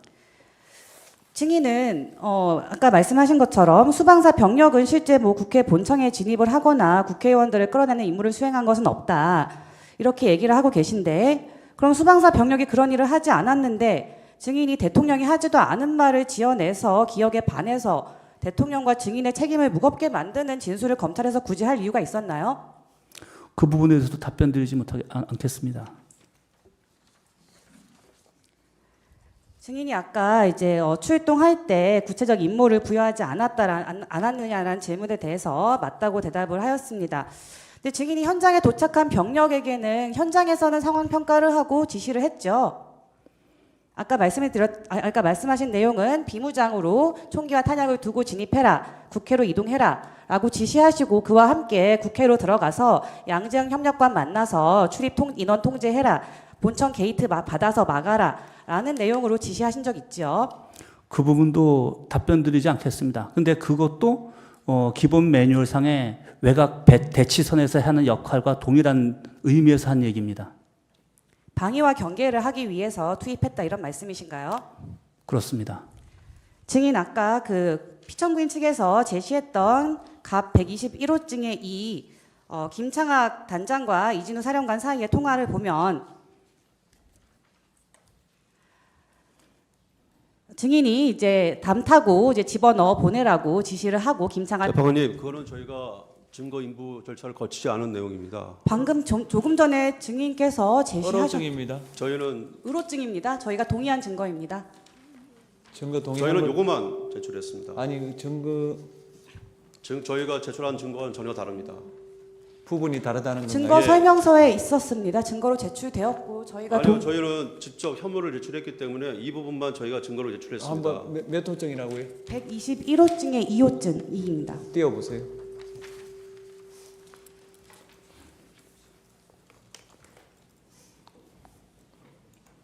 한번 122호증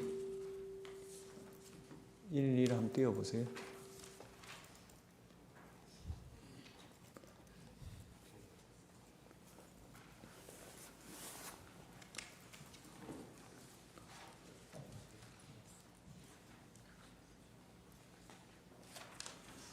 죄송합니다. 제가 착각을 한 것 같습니다. 예, 제출한 거 맞습니다. 예, 시계 넣으십시오. 하세요. 제시 화면 좀 네.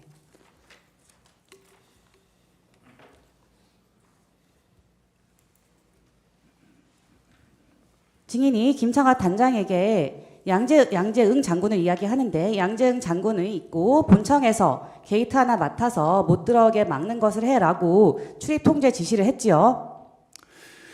이 부분은 제가 국회 본청이 어떻게 생기고 구조가 어떻게 되는지 전혀 모릅니다. 그것만 말씀드리겠습니다. 국회 본청의 구조를 모르기 때문에 양재응 장관의 지시를 받더라도 어쨌든 게이트를 맡아서 출입하지 못하라는 지시를 하는 내용이 확인이 됩니다. 증인이 아까 이제 뭐 방위와 경계 얘기를 했는데 그래서 이제 방위와 경계는 이제 뭐 관계자는 신원을 확인해서 관계자만 출입할 수 있게 한다 이런 취지로 이야기하셨죠. 당시에 제가 울타리를 경찰들이 다 통제하고 있었는데 울타리를 넘어가는 사람들이 상당히 많았습니다. 군인들은 정식으로 요청하면 다 거부됐는데 신원이 확인되지 않은 수많은 사람들이 울타리를 넘어가는 상황이었습니다. 제가 그 부분을 보고 염두에서 판단한 상황이었습니다.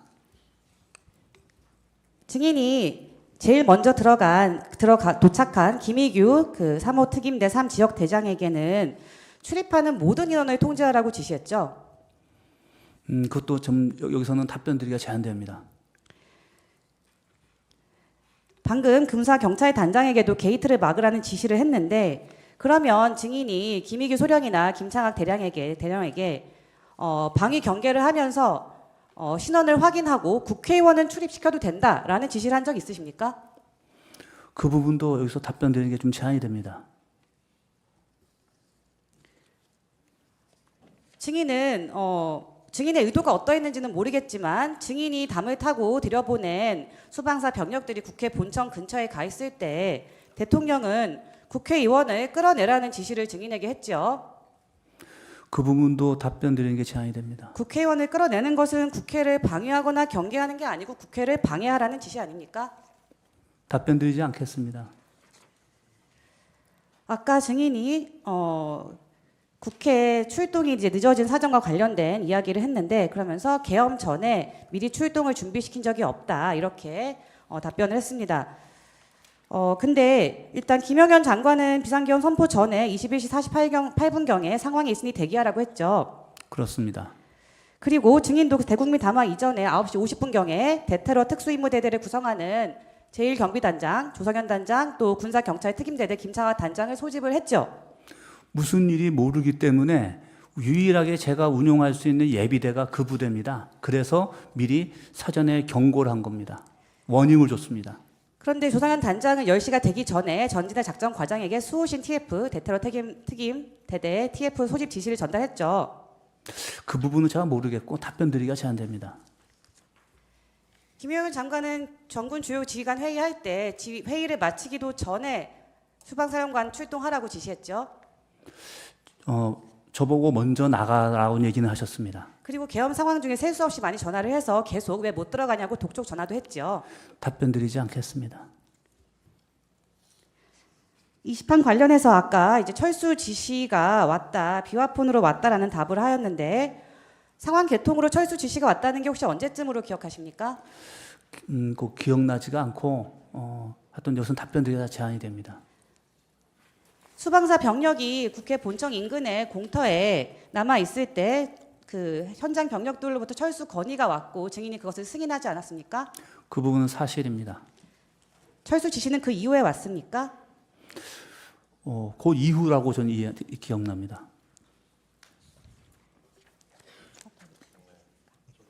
여쭤보겠습니다. 증인 그날 국방부 장관의 지시를 받고 국회로 출동하셨다 그랬지 않습니까? 네. 그럼 국방부 장관의 지시가 없으면 비상계엄이 발령됐다 그러면 통상은 어떻게 대응합니까? 수방사에서는? 제가 아마 합참의장한테 건의를 했을 겁니다. 어떤 건의를 합니까? 출동해야 될 것 같습니다라고. 어디로? 만약에 제가 전화를 먼저 했던 데가 경찰입니다. 왜냐하면 모든 서울 안보에서 제일 먼저 하는 데가 경찰입니다. 그래서 네. 경찰에다 물어보고 상황이 뭔지 확인할 겁니다. 근데 그게 국회라고 확인되면 저는 이런 것 같아서 국회가 네, 저희 네, 담당 알겠습니다. 저희가 갈 네, 겁니다라고 이야기했습니다. 그날은 국방부 장관이 먼저 전화가 왔기 때문에 그 지시에 따른 거라는 거죠. 그렇습니다. 예. 아까 증인도 거의 수방사에서 선발대 보내고 바로 같이 출발했죠, 증인도. 증인도 그날 출동 네. 지시 내리고 네, 그 부하들이 움직이기 전에 증인이 먼저 출동하셨던 거 아니에요? 제가 먼저 갔습니다. 그렇죠. 네, 그 아까 차 안에 계셨다 그랬는데 네. 컨테이너 4분의 1 크기? 그러니까 그 크기가 그러니까 좀 그러니까. 상상을 좀 시켜드리려고 한 건데 일찍 그냥 작은 도착하셔서 차입니다. 네. 이 상황 끝날 때까지 계속 그 차 안에 계셨던 겁니까? 그렇습니다. 그 차 안에 누가 있었죠? 그분 우리 부관, 운전관 이렇게 운전관. 셋이 있었습니다. 예. 자리가 그러면 운전관 있고 부관은 앞에 있고 조수석에 있고 저는 뒤에 뒷자리에 있고 증인 혼자 그렇습니다. 있었기 아까 전화기 3개로 뭐 계속 전화 통화하느라고 정신 없었다 그러셨죠? 그렇습니다. 그때 운전관은 자고 있었다 그래요. 그건 인지하셨습니까 그때? 차가 계속 이동하는 상황인데 잤을 리는 없을 텐데. 잤을 리는 없어요. 예, 차가 계속 돌았습니다. 매각을. 그 전화를 계속 하고 뭐 통화 계속 중이었다 그랬잖아요. 그 부관도 그 전화를 들을 수는 있는 상황이었죠. 그거는 제가 모르겠습니다. 네. 아까 증인 그날 증인이 검찰에서 한 진술에 대해서 이게 제3자 진술하고 증인 진술하고 그 중에 뭐 증인 진술은 좀 묻히고 제3자 진술을 검찰에서는 조금 더 우선해서 그게 공소장에는 공소사실은 그렇게 반영돼 있는 것 같다. 그런 취지로 진술을 하신 것 같은데. 답변 드리지 않겠습니다. 예, 그거는 그렇고 그때 차 안에 같이 있었던 그 부관의 진술도 그냥 제3자의 진술에 불과합니까?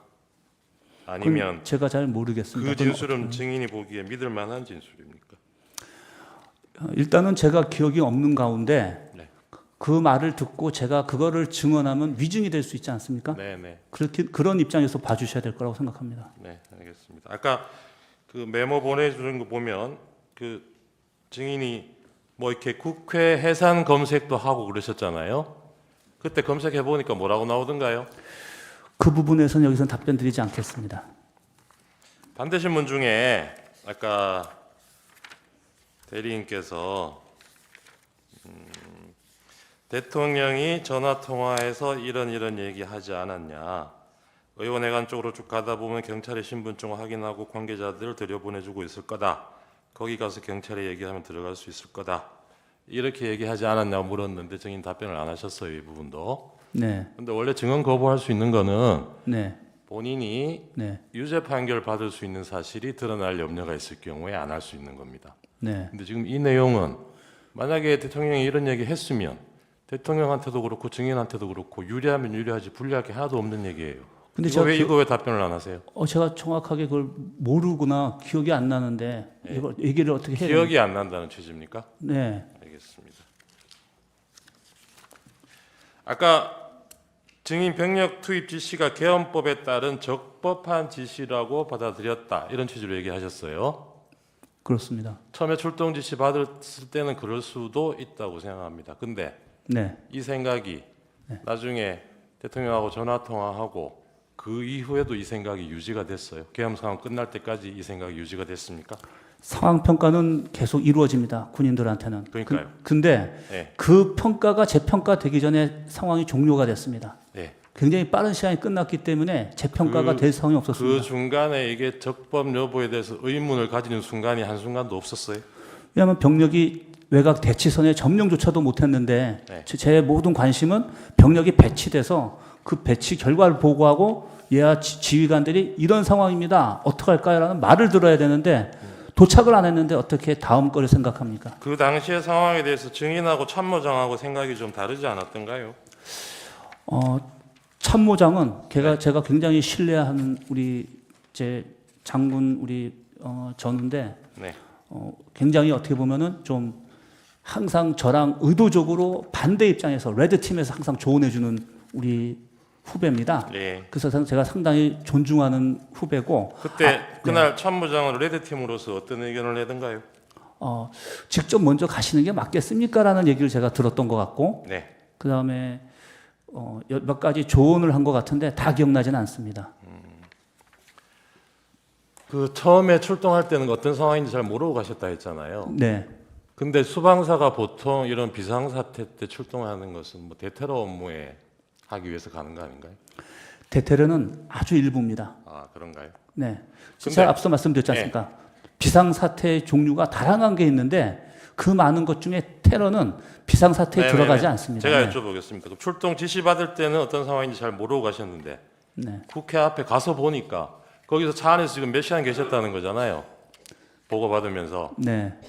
그렇게 몇 시간 동안 계셔 보니까 그게 어떤 상황이었어요? 그날 국회 상황이 무질서 상황이었다고 얘기하고 무질서 상황이었다. 네.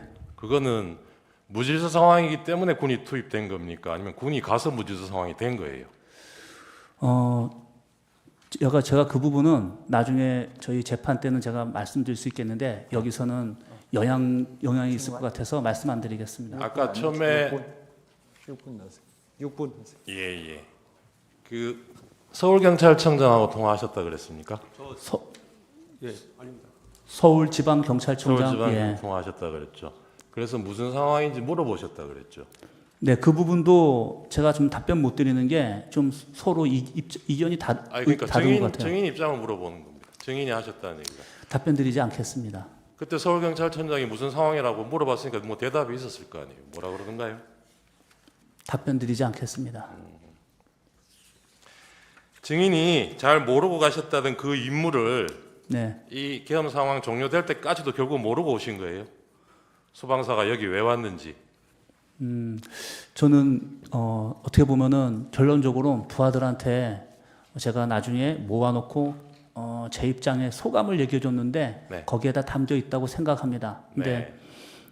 그 부분이 제가 제 부하들한테 고맙고 왜냐면은 제가 명확하게 임무를 부여해주지 못하고 가시화시켜주지 못한 상태에서 그 증인도 무슨 인물인지 모르셨다니까. 구체적으로 직무를 내려줄 수가 없었겠네요. 현장 가서 판단하려고 했는데 예. 현장에 진입을 못했기 때문에 또 보고를 못 받았기 때문에 상황을 모르고 끝났다는 입장입니다. 네.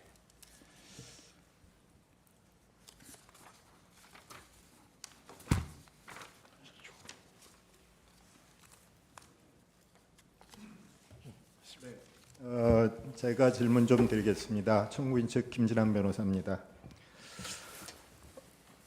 저는 증인이 아주 불행한 군인이라고 생각을 합니다. 그 상황에서 그 직위에 있었기 때문에 불행한 운명에 처한 안타까운 군인이라고 생각을 하고요. 사실 이런 군인들이 우리 과거에도 여러 차례 있었습니다. 아까 그 증인이 알고 계신 법이 몇 가지 있다고 했는데 증인 헌법도 아시나요? 헌법 알고 계십니까? 군과 관련된 부분만 좀 알고 있습니다. 네, 군과 관련된 부분입니다. 헌법 5조 2항에 네. 군의 정치적 중립성을 규정하고 있는데 네. 이 규정에 대해서 알고 계신가요? 알고 있습니다. 이 규정이 헌법에 왜 들어갔다고 생각하시나요? 있습니다. 증인 신문은 경험한 사실에 대해 해야 되는데 지금 평가적인 의견이나 지식 차원을 묻고 있습니다. 있습니다. 헌법에 대해서 알고 있다는 걸 알아보기 위한 거니까 신문하십시오. 네, 이 정치적 중립성 규정이 헌법에 들어간 건 과거에도 증인과 같은 불행한 군인들이 많이 있었기 때문이라고 저는 생각을 합니다. 혹시 하실 말씀 있으시면 하셔도 좋고요. 방금 변호사님께서 불행한 군이라고 얘기하시는데 상황은 그렇습니다. 근데 불행한 군이라고 생각하지는 않고 군인은 이 부분도 나중에 이 재판관님께서 이 부분에서 저에 대해서 한번 의견을 좀 시간을 주시면 제가 왜 그날 투입하게 됐는지 그리고 그거에 주저하지 않았는지에 대한 입장을 한번 얘기하겠습니다. 불행하다고 표현하시는 건 좀 과하시고 그건 굉장히 저한테 군부 입은 사람한테 대한 굉장히 좀 좋지 않은 표현이라고 생각합니다. 아, 그러시군요. 저는 지금 증인께서 처하신 상황이 불행하다고 느껴졌기 때문에 그런 거고 나쁜 의미로 쓴 것은 아닙니다. 증인은 대통령이 계엄령 선포하는 장면을 TV로 보셨는데 거기에 야당이나 국회를 반국가 집단, 괴물 집단, 북한의 어떤 조종에 따르는 좌파 세력 이런 표현들을 들으신 기억이 있나요? 답변 드리진 않겠습니다. 네. 예. 그런데 그런 TV 방송을 보셨던 건 맞죠? 비상계엄 선포 당시에 예, 상황을 담화문을 보셨고, 봤습니다. 예. 그리고 그것 때문에 증인이 그 계엄군으로서 국회에 투입된다는 상황은 알고 계셨었던 거죠. 그렇습니다. 네. 그렇고 국회 도착해 보니 많은 시민들이 계엄군의 투입에 대해서 반대하고 있는 장면을 눈으로 목격하신 거죠. 답변 드리진 않겠습니다. 네. 증인은 정치적으로 군인이 이용된 그런 상황 속에 증인께서 몰려 들어갔다는 생각은 하지 않으시나요? 피청구인에게 정치적으로 증인뿐만 아니라 많은 군인들이 이용당했다는 생각을 하지 않으시나요? 경험한 사실을 묻는 것이 아니라 적절히 의견을 묻는데 이 점은 분명히 지적을 해 주십시오. 개인의 가치관에 대해서 계속 가치관을 지금 내뱉으라고 좀 강요를 하는 것과 다름이 없는데 정확하게 경험한 사실만 묻도록 좀 조치를 해 주십시오. 앉으십시오. 마지막 질문입니다. 그럼 그때 그 상황 속에서 증인은 어떤 생각을 하셨나요? 그것은 경험이죠. 어떤 생각을 하셨나요? 제가 그 사람이 결심하고 행동한다는 것은 생각이 있는 거지 않습니까?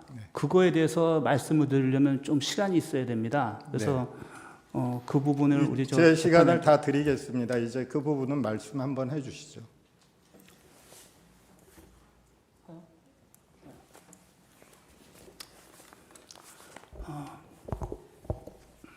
존경하는 재판장님, 그리고 여기 국회를 대표하시는 분들과 또 대통령님 다 계시는데 저는 군인입니다.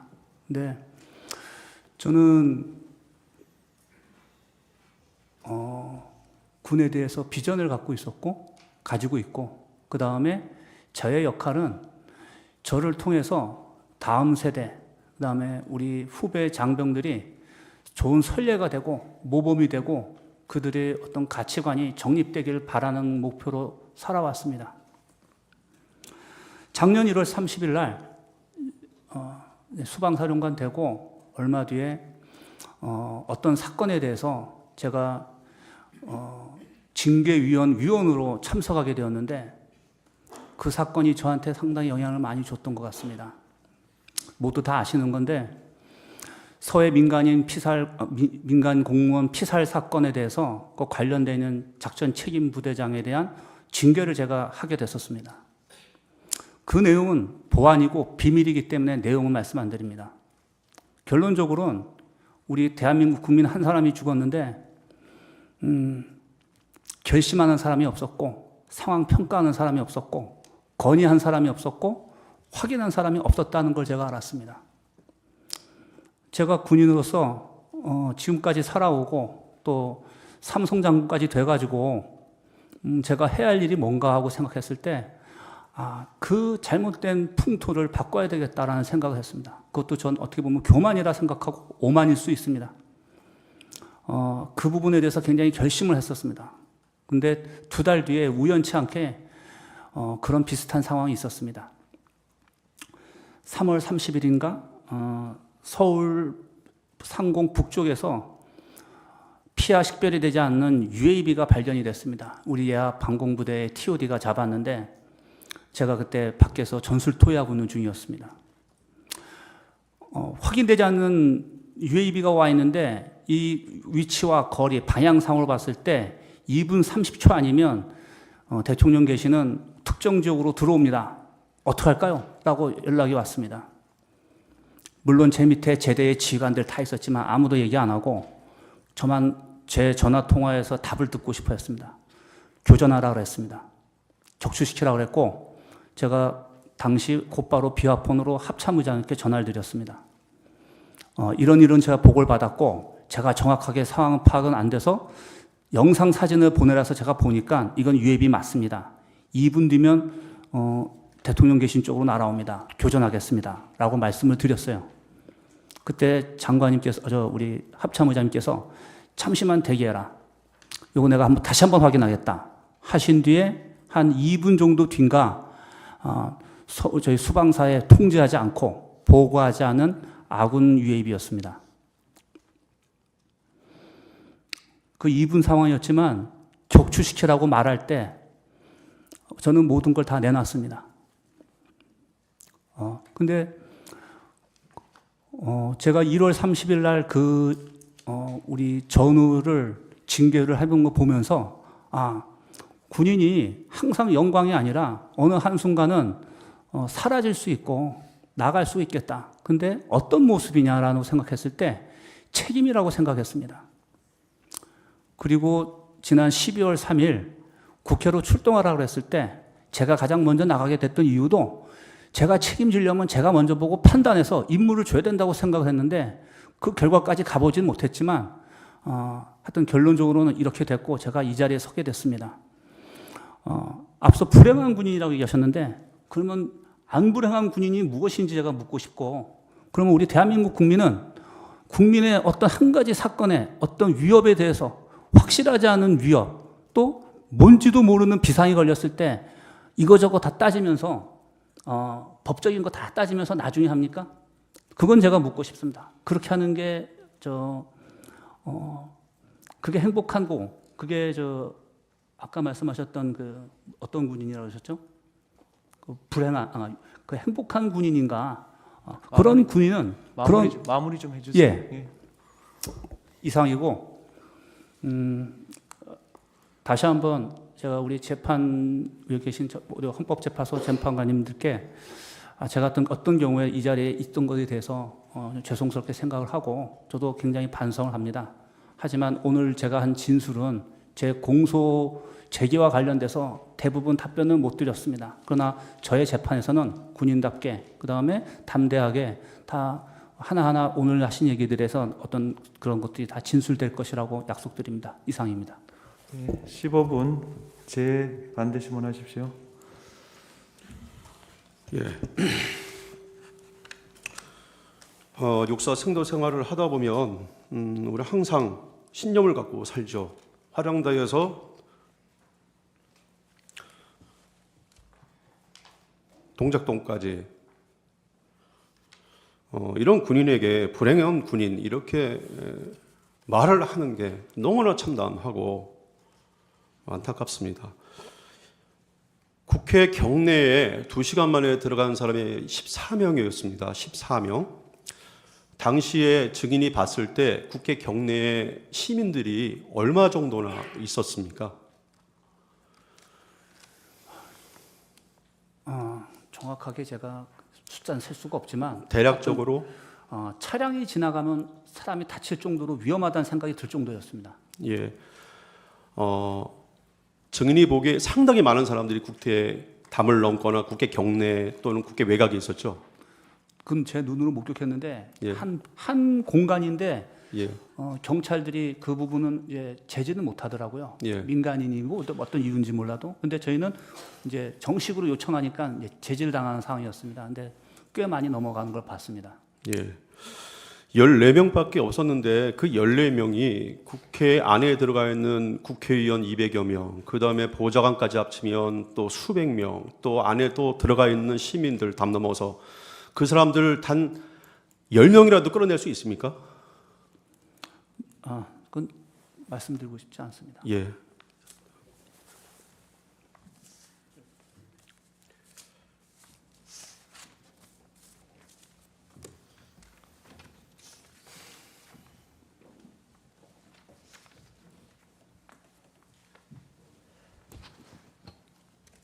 예, 수방사령관님, 예, 은갑근 변호사입니다. 몇 가지만 질문을 하겠습니다.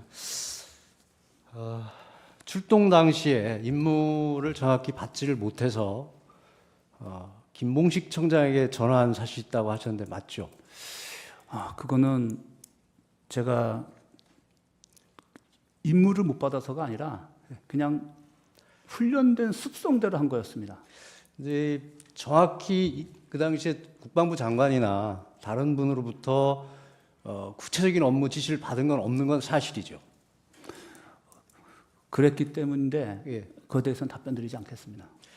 그 당시 김봉식 서울청장에게 전화해서 무슨 일인지 확인을 했을 때 김봉식 청장이 병력이 필요하다고 지원 요청을 한 사실이 있죠.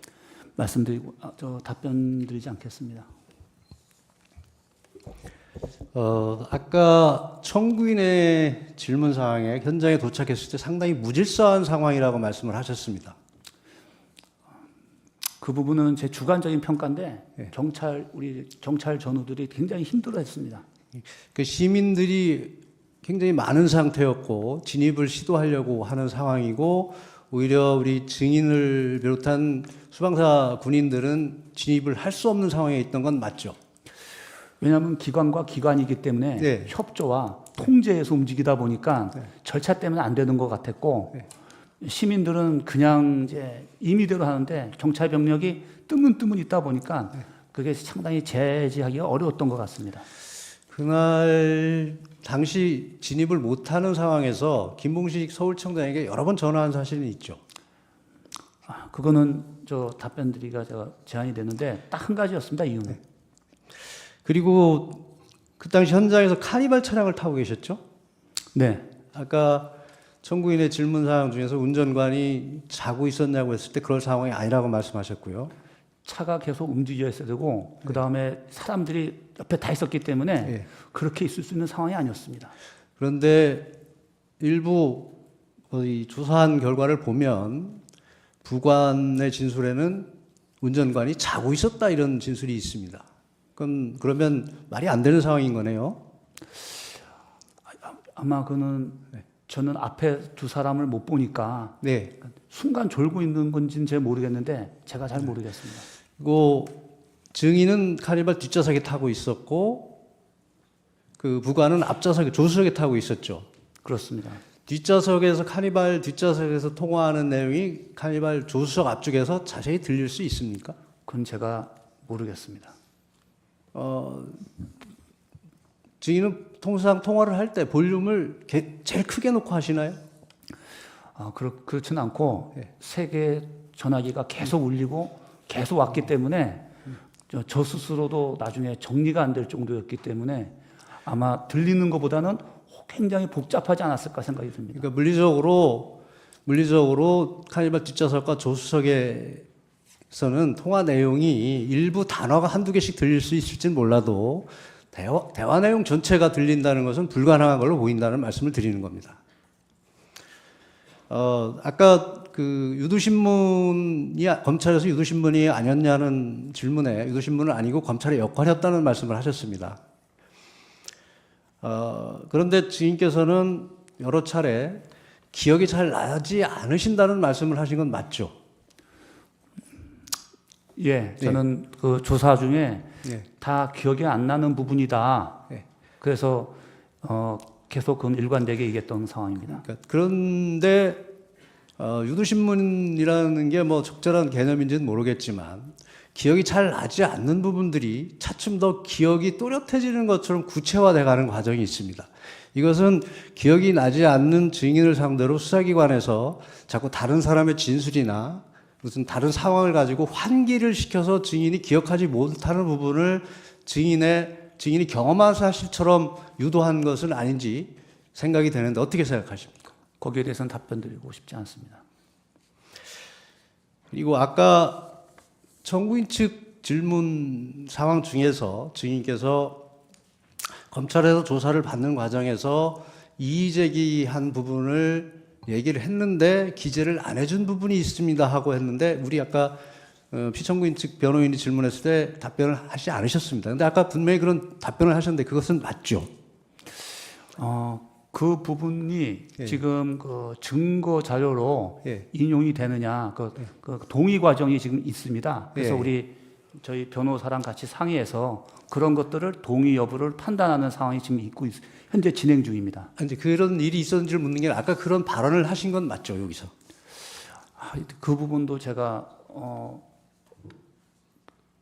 가능하다면 그 네. 부분도 정정하고 싶습니다. 그 부분을 뺐으면 좋겠습니다. 예. 네.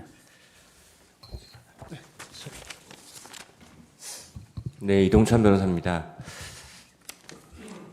그 증인께서 계엄 당시에 국회로 출동하실 때 카니발 관용차를 타고 나갔고 부관이 핸드폰으로 뉴스를 틀어놨다고 하셨어요. 맞습니까? 뉴스를 보는 걸로 제가 봤습니다. 왜냐하면은 그 상황 벌어지는 어느 순간순간은 저한테 우리 부관이 얘기했기 때문에 아마 시청하지 않았는가 생각됩니다. 소리도 켜놓고 봤습니까? 그거는 모르겠습니다. 증인 대통령으로부터 전화 받은 폰이 군에서 지급한 비화폰이죠? 군에서 지공하는 비화폰입니다. 네네. 그 비화폰에는 다른 추가로 어플리케이션을 설치할 수가 없죠. 그런 걸로 알고 있습니다. 블루투스 기능은 있습니까? 그렇게 되지 않습니다. 그러면 비화폰에 그 통화를 할 때 스피커폰 기능도 없죠? 그런 거 다 없습니다. 네.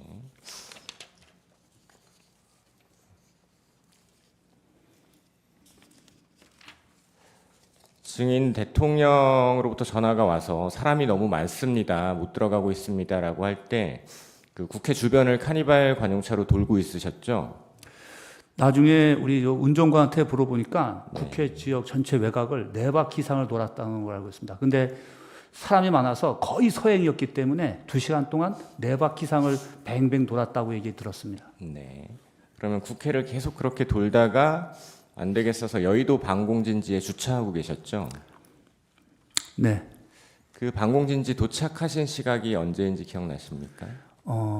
기억은 정확히 안 나지만 계엄 해제 의결이 국회에서 끝나고 철수 지시가 내려오는 그 직전인가 되는 것 같습니다. 해제 의결 전입니까 후입니까? 해제 후입니다. 예. 증인의 부관은 00시 40분경이라고 이야기하는데 해제 전 아닙니까? 그것도 제가 기억이 없습니다. 네. 이상입니다. 다 끝났습니까?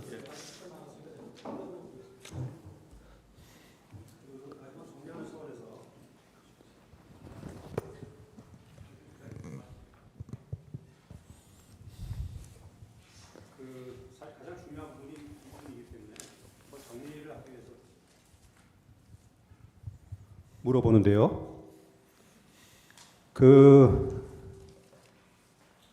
증인이 그날 정신이 없었던 거는 이해를 하는데 적어도 대통령한테 전화를 몇 통 받았는지는 기억을 못할 수가 있을까요? 그게 저도 사실은 예.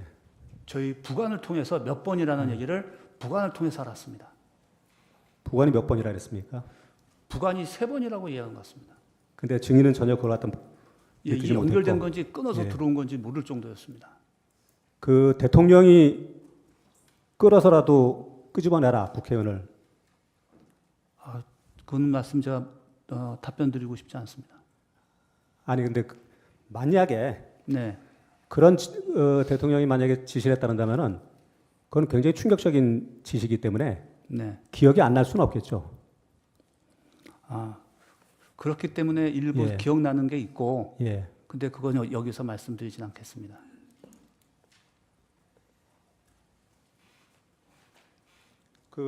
가정적으로 한마디만 더 물어보겠습니다. 만약에 그런 진짜 지시가 있었다는다면은 네. 증인이 그 상황에서 예 시키는 대로 하겠습니다. 계엄 중이니까 그렇게 답을 했을 것 같습니까? 아니면 그거는 지금 우리가 진입도 불가능하고 물리적으로 끄집어내는 것 자체가 불가능합니다. 이렇게 답을 했겠습니까? 아니면 아무 답도 안 하고 그냥 끊어버렸겠습니까? 무시할 것 같고 무시한다고요? 대통령이 말하는 건들. 대답을 안 하는 거죠. 예를 들어서. 예. 그 다음에 대통령님께서 아마 인지하고 계신 건 저희가 총을 안 들고 들어갔다는 것까지 다 말씀을 드렸거든요. 예. 그 다음에 병력이 지금 들어가기 어렵다. 그러니까는 아마 대통령께서 어디까지 정확하게 인지하시는지 모르지만 제가 드렸던 기억에는 계속 똑같은 얘기를 드렸어요. 전화 오시면. 근데 그 전화 아마 와서 제가 오는 전화 모든 계엄사령관 또 장관 계속 전화가 엄청 옵니다. 그러면 똑같은 얘기를 계속 했기 때문에 아마 총이 없이 병력이 맨몸으로 들어갔고 그것도 지금 진입이 안 되고 있다라는 것은 아마 저랑 통화한 사람은 다 알고 있을 겁니다. 그러면 대통령께도 그렇게 말을 했겠네요. 그렇게 최초 보고를 그렇게 드렸습니다. 그러니까 아니 나중에 끌어내라 그런 얘기가 있었다면. 제일 먼저 하면 제가 먼저 상황을 설명을 드려야 되니까 그런 말을 했을 거라고 생각합니다. 만약에 처음에 설명을 그렇게 했으면은 네. 대통령이 그런 상황인데도 불구하고 끌어내라는 전화가 오지는 않았을 거 아닙니까? 그건 제가 여기서 답변 드릴 상황은 아닌 것 같습니다.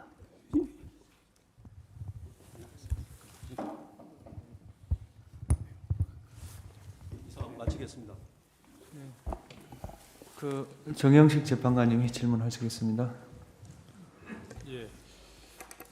증인 그날 상황이 하도 복잡하고 정신이 없어서 기억을 제대로 못하는 것도 있고 또 일부는 지금 현재 재판을 받고 있으니 이제 그 사건에서 본인이 문제가 될 수도 있으니까 여기서 진술을 함부로 하기가 어렵다는 것은 이해를 합니다. 그런데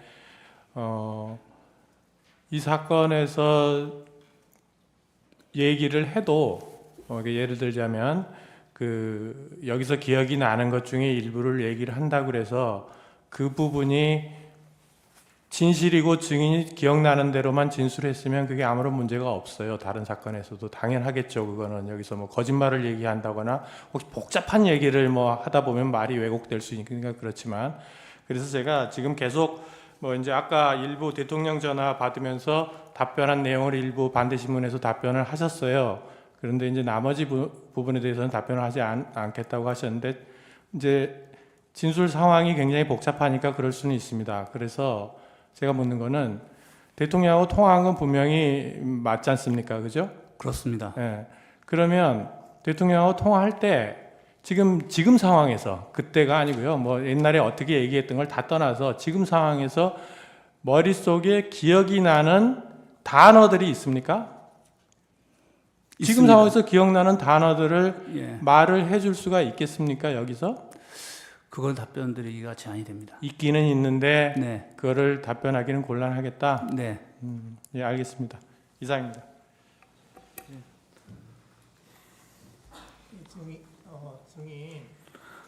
증인은 지금 저기 삼성 장군이잖아요. 그렇죠? 네, 근데 이제 국방부 장관인 김용현 장관한테서 지시를 받았잖아요. 네. 안 따르면 항명이 되는 거죠. 따르지 않으면 항명이 되는 거잖아요. 따르지 않으면 항명이라고 일단은 장관님이 그때 처음에 말씀하신 기억이 있습니다. 예. 그런데 이제 그래서 증인은 이제 대통령이 법률 전문가이고, 네, 그리고 김용현 장관의 그런 지시는 작전 지시로 이해를 했고, 네, 그래서 믿고 따른 거잖아요. 그렇습니다. 예, 그래서 그 당시에 이제 증인이 이 상황을 판단하는 것이 다소 좀 어려움이 있을 것으로 예상이 됩니다. 이제 그런데 그때 증인이 그 현장에 투입한 지휘관이 대령이 2명 있죠. 네, 그 조성현 대령하고 김창학 대령. 그렇습니다. 예. 그 조성현 대령은 좀 멀리 있었죠, 그때. 원래 부대 위치가 저희 부대 쪽이 아니라 저 강 이북에 있습니다. 예. 거기에 거주하고 있었기 때문에 멀리 있었습니다. 예, 그래서 이제 그 2시간 내에 오기가 좀 힘들다. 네, 그랬었죠. 이제 근데 그때 이제 굳이 그 조성현 대령한테 지시를 한 게 이제 증인이 이제 또 김용현 장관한테서 지시를 받아서 조성현 대령한테 지시를 했잖아요. 네네. 굳이 지시를 한 이유가 그 조성현 대령이 그 무슨 진압하는 파트 쪽에 있었습니까? 그렇지 않고 서울 지역 내에서 어디든지 즉시 투입할 수 있는 그런 개념과 훈련을 시켜온 유일한 지휘관입니다. 그 다음에 제가 이제 수도방위 사령관이지만 제가 유사시에 쓸 수 있는 부대가 몇 없습니다. 그 부대의 지휘관이기 때문에 그렇습니다. 그래서 그 용산 대통령실 부근 경비나 뭐 이런 그것도 그 부대가 담당을 했던 거고요. 그렇습니다. 예. 그 인질 협상을 하게 되면 김창학 대령이 지휘를 했다고 하는데 그건 왜 그렇습니까? 그거는 우리가 군사 경찰과 또 민간 경찰의 그 전문가들이 사실 거기서 양성이 됩니다. 그러다 보니까 또 자격증 같은 게 있는데 그게 이제 군사 경찰 쪽에 있습니다. 근데 그때 상황은 저 인질 이런 것 때문에 한 건 아니었습니다. 예. 그러면 김창학 대령은 조성현 대령보다는 빨리 왔겠네요. 다시 말씀해 주시죠. 빨리 도착했겠네요. 그건 모르겠는데 누가 먼저 도착했는지는 제가 기억이 없습니다. 예. 근데 이제 그 입장을 바꿔놓고 생각을 하면 이 조성현 이제 직책은 단장이잖아요. 조성현 단장, 김창학 단장. 네. 이제 이분들의 입장을 생각을 해보면 이분들은 또 증인에게서 지시를 받았잖아요. 그렇습니다. 그러니까 이제 그 지시받은 상황에 대해서 하나하나 이제 이행을 해서 네. 그래서 이제 김용현 장관이 얘기한 지시를 주로 이제 그 조성현 단장에게 전달을 하신 거잖아요, 증인이. 그대로 전달한 것보다는 제가 해석을 합니다. 왜냐면은 제가 지휘관인데 그냥 전달하면 그 지휘관입니까? 제가 해석해서 거기에 맞는 추정 또 필요한 과업들을 줄 수 있어야 되는 것이고 그렇게 훈련되어서 제가 왔습니다. 지금까지. 그러니까 이제 그렇게 지시를 하신 거죠. 그렇습니다. 이제 그래서 지금 이제 약간 혼란이 생기는 건 뭐냐면 이 조성현 단장도 증인의 지시를 따라야만 되는 상황이었고, 네. 이제 그거를 이행을 했단 말이에요. 네. 이제 그런데 그 입장을 이제 이제 지금 와서 이렇게 보면 네. 이제 증인도 이제 나는 대통령이 법률 전문가고 그러니까 이건 적법한 지시라고 생각을 했고 네. 그리고 또 그에 따라서 그 김용현 장관이 작전 지시 차원에서 이렇게 얘기를 한 거에서 그걸 따랐는데 지금 좀 상황이 이제 증인이 기소가 됐으니까 네. 굉장히 좀 증인으로서는 억울한 상황이잖아요.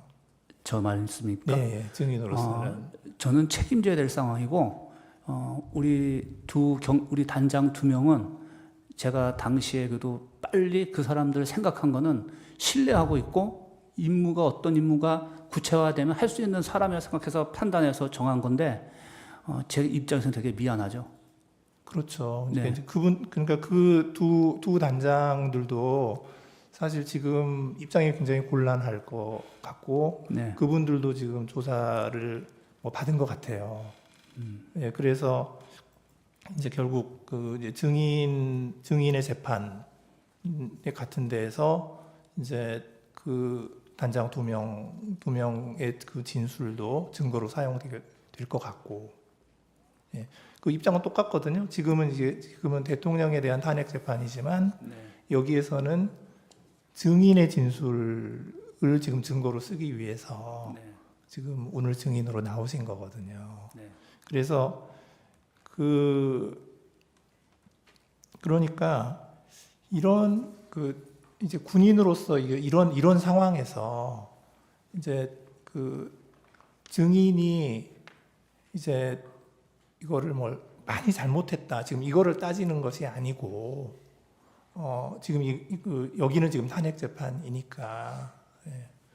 그래서 저는 이제 일단 대통령, 그 다음에 국방부 장관 김용현, 그 다음에 이제 수방사령관인 증인, 그리고 증인의 지휘를 받는 그 단장 2사람, 이런 것들이 쭉 이렇게 내려오면서 서로 좀 곤란한 입장이 지금 된 것 같거든요. 그래서 지금 이 자리에서 증인이 좀 증언하기 어렵다고 하는 거를 굳이 이야기를 하라고 말씀은 드리기가 어려울 것 같고, 이제 다만 증인의 그 지시를 받은 그런 단장들도 똑같은 상황이 되어서 좀 그 입장도 좀 생각을 하셔야 될 것 같거든요. 네, 그거만 좀 말씀을 드립니다. 알겠습니다. 네. 다른 분이 있나요? 네. 그러면 제가 한 가지만 물어보겠습니다. 네. 정인이 저 수사기관에서 조사를 받았잖아요. 네. 그때 변호인을 선임하셨나요? 변호인을 선임하고 나서 조사받기 시작했습니다. 변호사님 성함이 어떻게 되나요?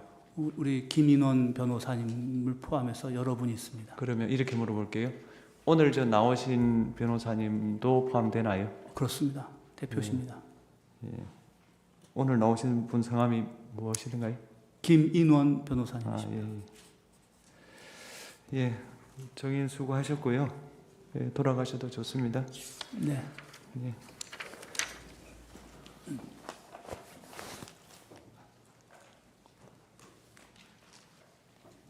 예, 수고하셨습니다.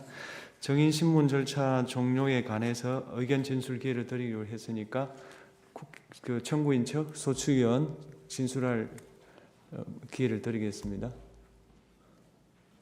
네, 특별히 없습니다만 증인이 그동안 검찰에서 조사를 받으면서 그때도 초반에는 기억이 안 난다는 취지로 진술을 하다가 지금 이름 나온 그 군인들이나 부관 진술, 부관이 또 그런 진술을 하게 된 경위 이런 것들을 검사나 군검사가 설명을 하니까 본인이 그때 기억이 되살아나는 부분도 있고 그 사람들이 거짓말할 이유가 없다라는 걸 본인도 누구보다 잘 알고 있는 사람이기 때문에 그래서 다 인정을 했던 그런 경위가 있습니다. 그런 부분 참조해 주시고. 예, 아니 소추위원께 기회를 드리는 겁니다. 피청구인 본인께 기회를 드리기 위해서 따로 하실 말씀 없으시죠? 예, 피청구인 본인께 진술 기회를 드리겠습니다. 예, 정의신문과 관련해서요. 그래서 저는 일반적으로 좀 한번 말씀을 드리고 싶습니다.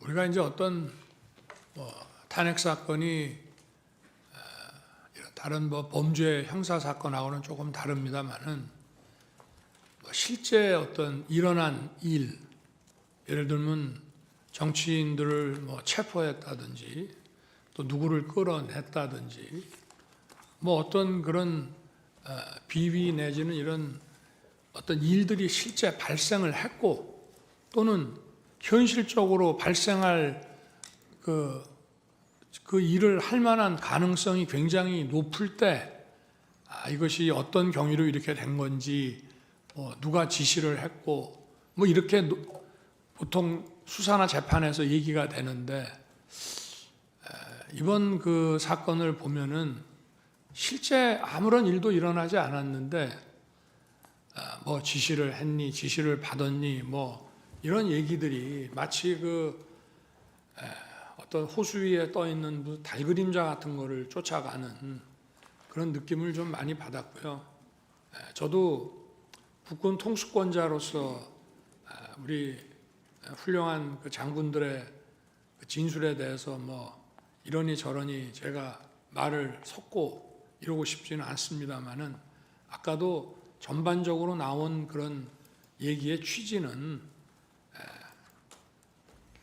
그 군이 수방사가 거의 그 몇 사람 뭐 한 열 몇 명 정도가 북해에 겨우 진입을 했고 또 7번 무슨 그 입구 부근에 이렇게 총기도 휴대하지 않고 이렇게 있었는데 또 그런 상황을 제게 뭐 다 알려줬다고 하는데 제가